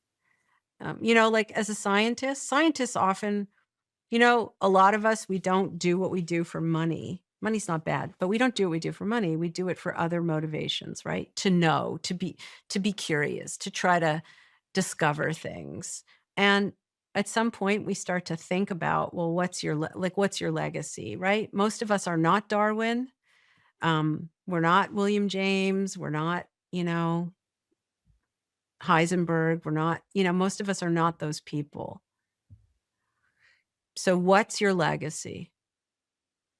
And in the end, I realized that I've published a lot of peer review papers. When people introduce me, they give some kind of about my citation, people, whatever. Dr. Lisa is one of the most influential figures in the field of emotion, neuroscience, and the nature of the brain. She is among the top 0.1% cited scientists in the world for her revolutionary research in psychology and neuroscience. Yeah, that's all nice, super nice. But actually, my legacy is really the people who I've trained, the minds that I've had the opportunity to engage with. And if I were going to be bean counting, I might be bean counting the number of laboratories that now exist that didn't exist before. Several generations of scientists who I trained, or who and also who trained me, along the way. So that's my legacy in some ways, really. It's the people and the ideas. And I would like to think, just to wrap up to where we started, when I used to do a lot of classroom teaching, I would feel like what I told myself is, if I can change the trajectory, the outcomes of just one person in this class, just one, then I will have done my job. And I kind of feel that way a little bit, sort of the same about the public face of what I'm doing, right? The public science education. If I can help, if something that I've learned or something I've communicated can help somebody else live a more intentional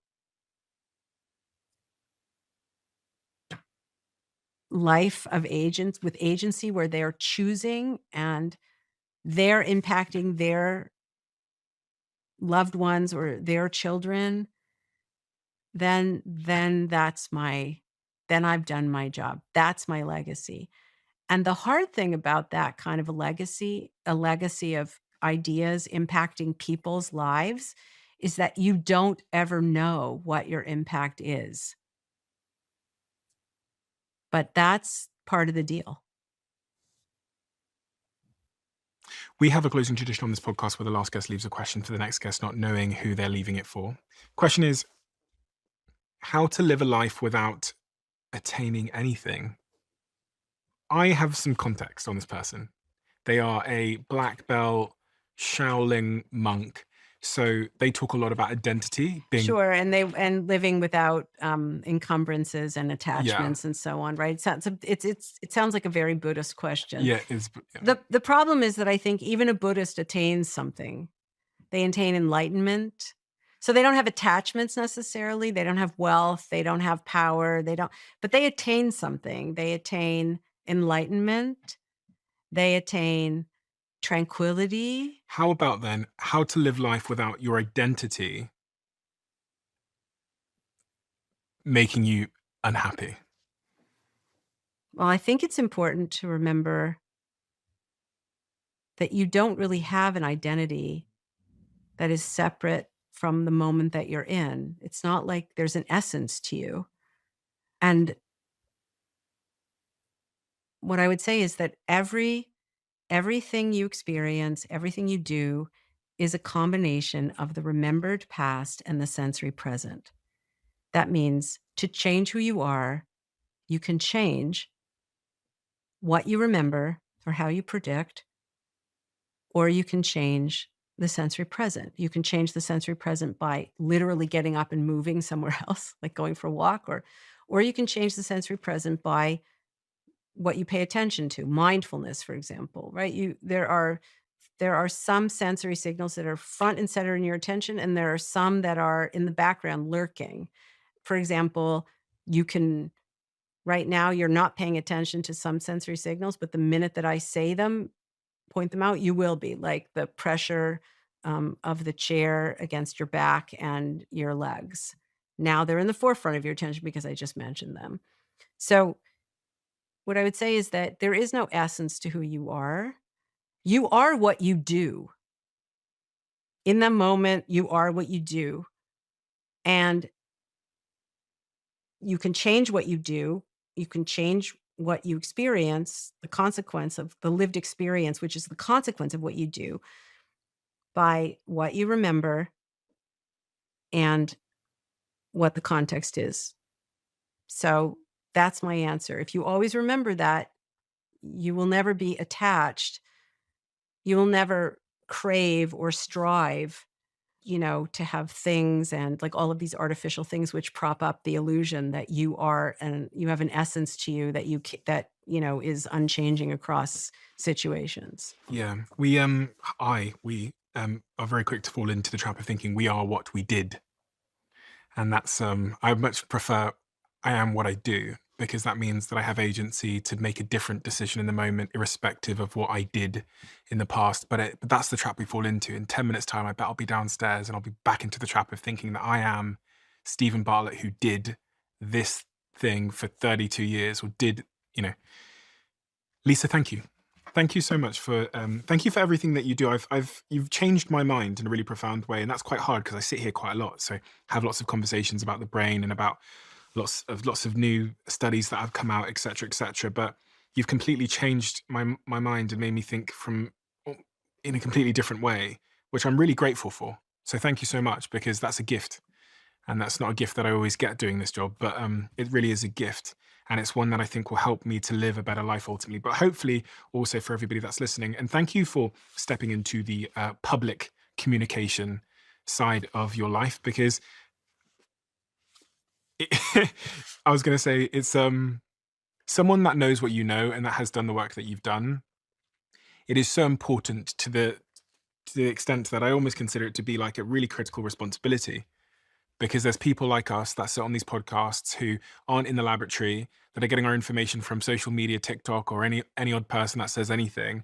And it's really, really important that people like you step out more and share what you know. And thank you so much for writing these books, because they are absolutely brilliant. And just like you've changed my mind today, I think these books will change a lot of people's lives. I highly recommend this book, How Emotions Are Made. I'm going to link it below, The Secret Life of the Brain. And also, for something a little bit shorter, but equally accessible, this book here, 7.5 Lessons About the Brain. Thank you so much. We're done. Thank you so much. I'm going to let you into a little bit of a secret. You're probably going to think me and my team are a little bit weird, but I can still remember to this day when Jemima from my team posted on Slack that she changed the scent in this studio, and right after she posted it, the entire office clapped in our Slack channel. And this might sound crazy, but at the Diary of a CEO, this is the type of 1% improvement we make on our show. And that is why the show is the way it is. By understanding the power of compounding 1%, you can absolutely change your outcomes in your life. It isn't about drastic transformations or quick wins. It's about the small, consistent actions that have a lasting change in your outcomes. So 2 years ago, we started the process of creating this beautiful diary, and it's truly beautiful. Inside, there's lots of pictures, lots of inspiration and motivation as well, some interactive elements. And the purpose of this diary is to help you identify, stay focused on, develop consistency with the 1% that will ultimately change your life. So if you want one for yourself or for a friend or for a colleague or for your team, then head to thediary.com right now. I'll link it below. This has always blown my mind a little bit. 53% of you that listen to this show regularly haven't yet subscribed to the show. So could I ask you for a favor? If you like the show and you like what we do here and you want to support us, the free, simple way that you can do just that is by hitting the subscribe button. And my commitment to you is, if you do that, then I'll do everything in my power, me and my team, to make sure that this show is better for you every single week. We'll listen to your feedback, we'll find the guests that you want me to speak to, and we'll continue to do what we do. Thank you so much.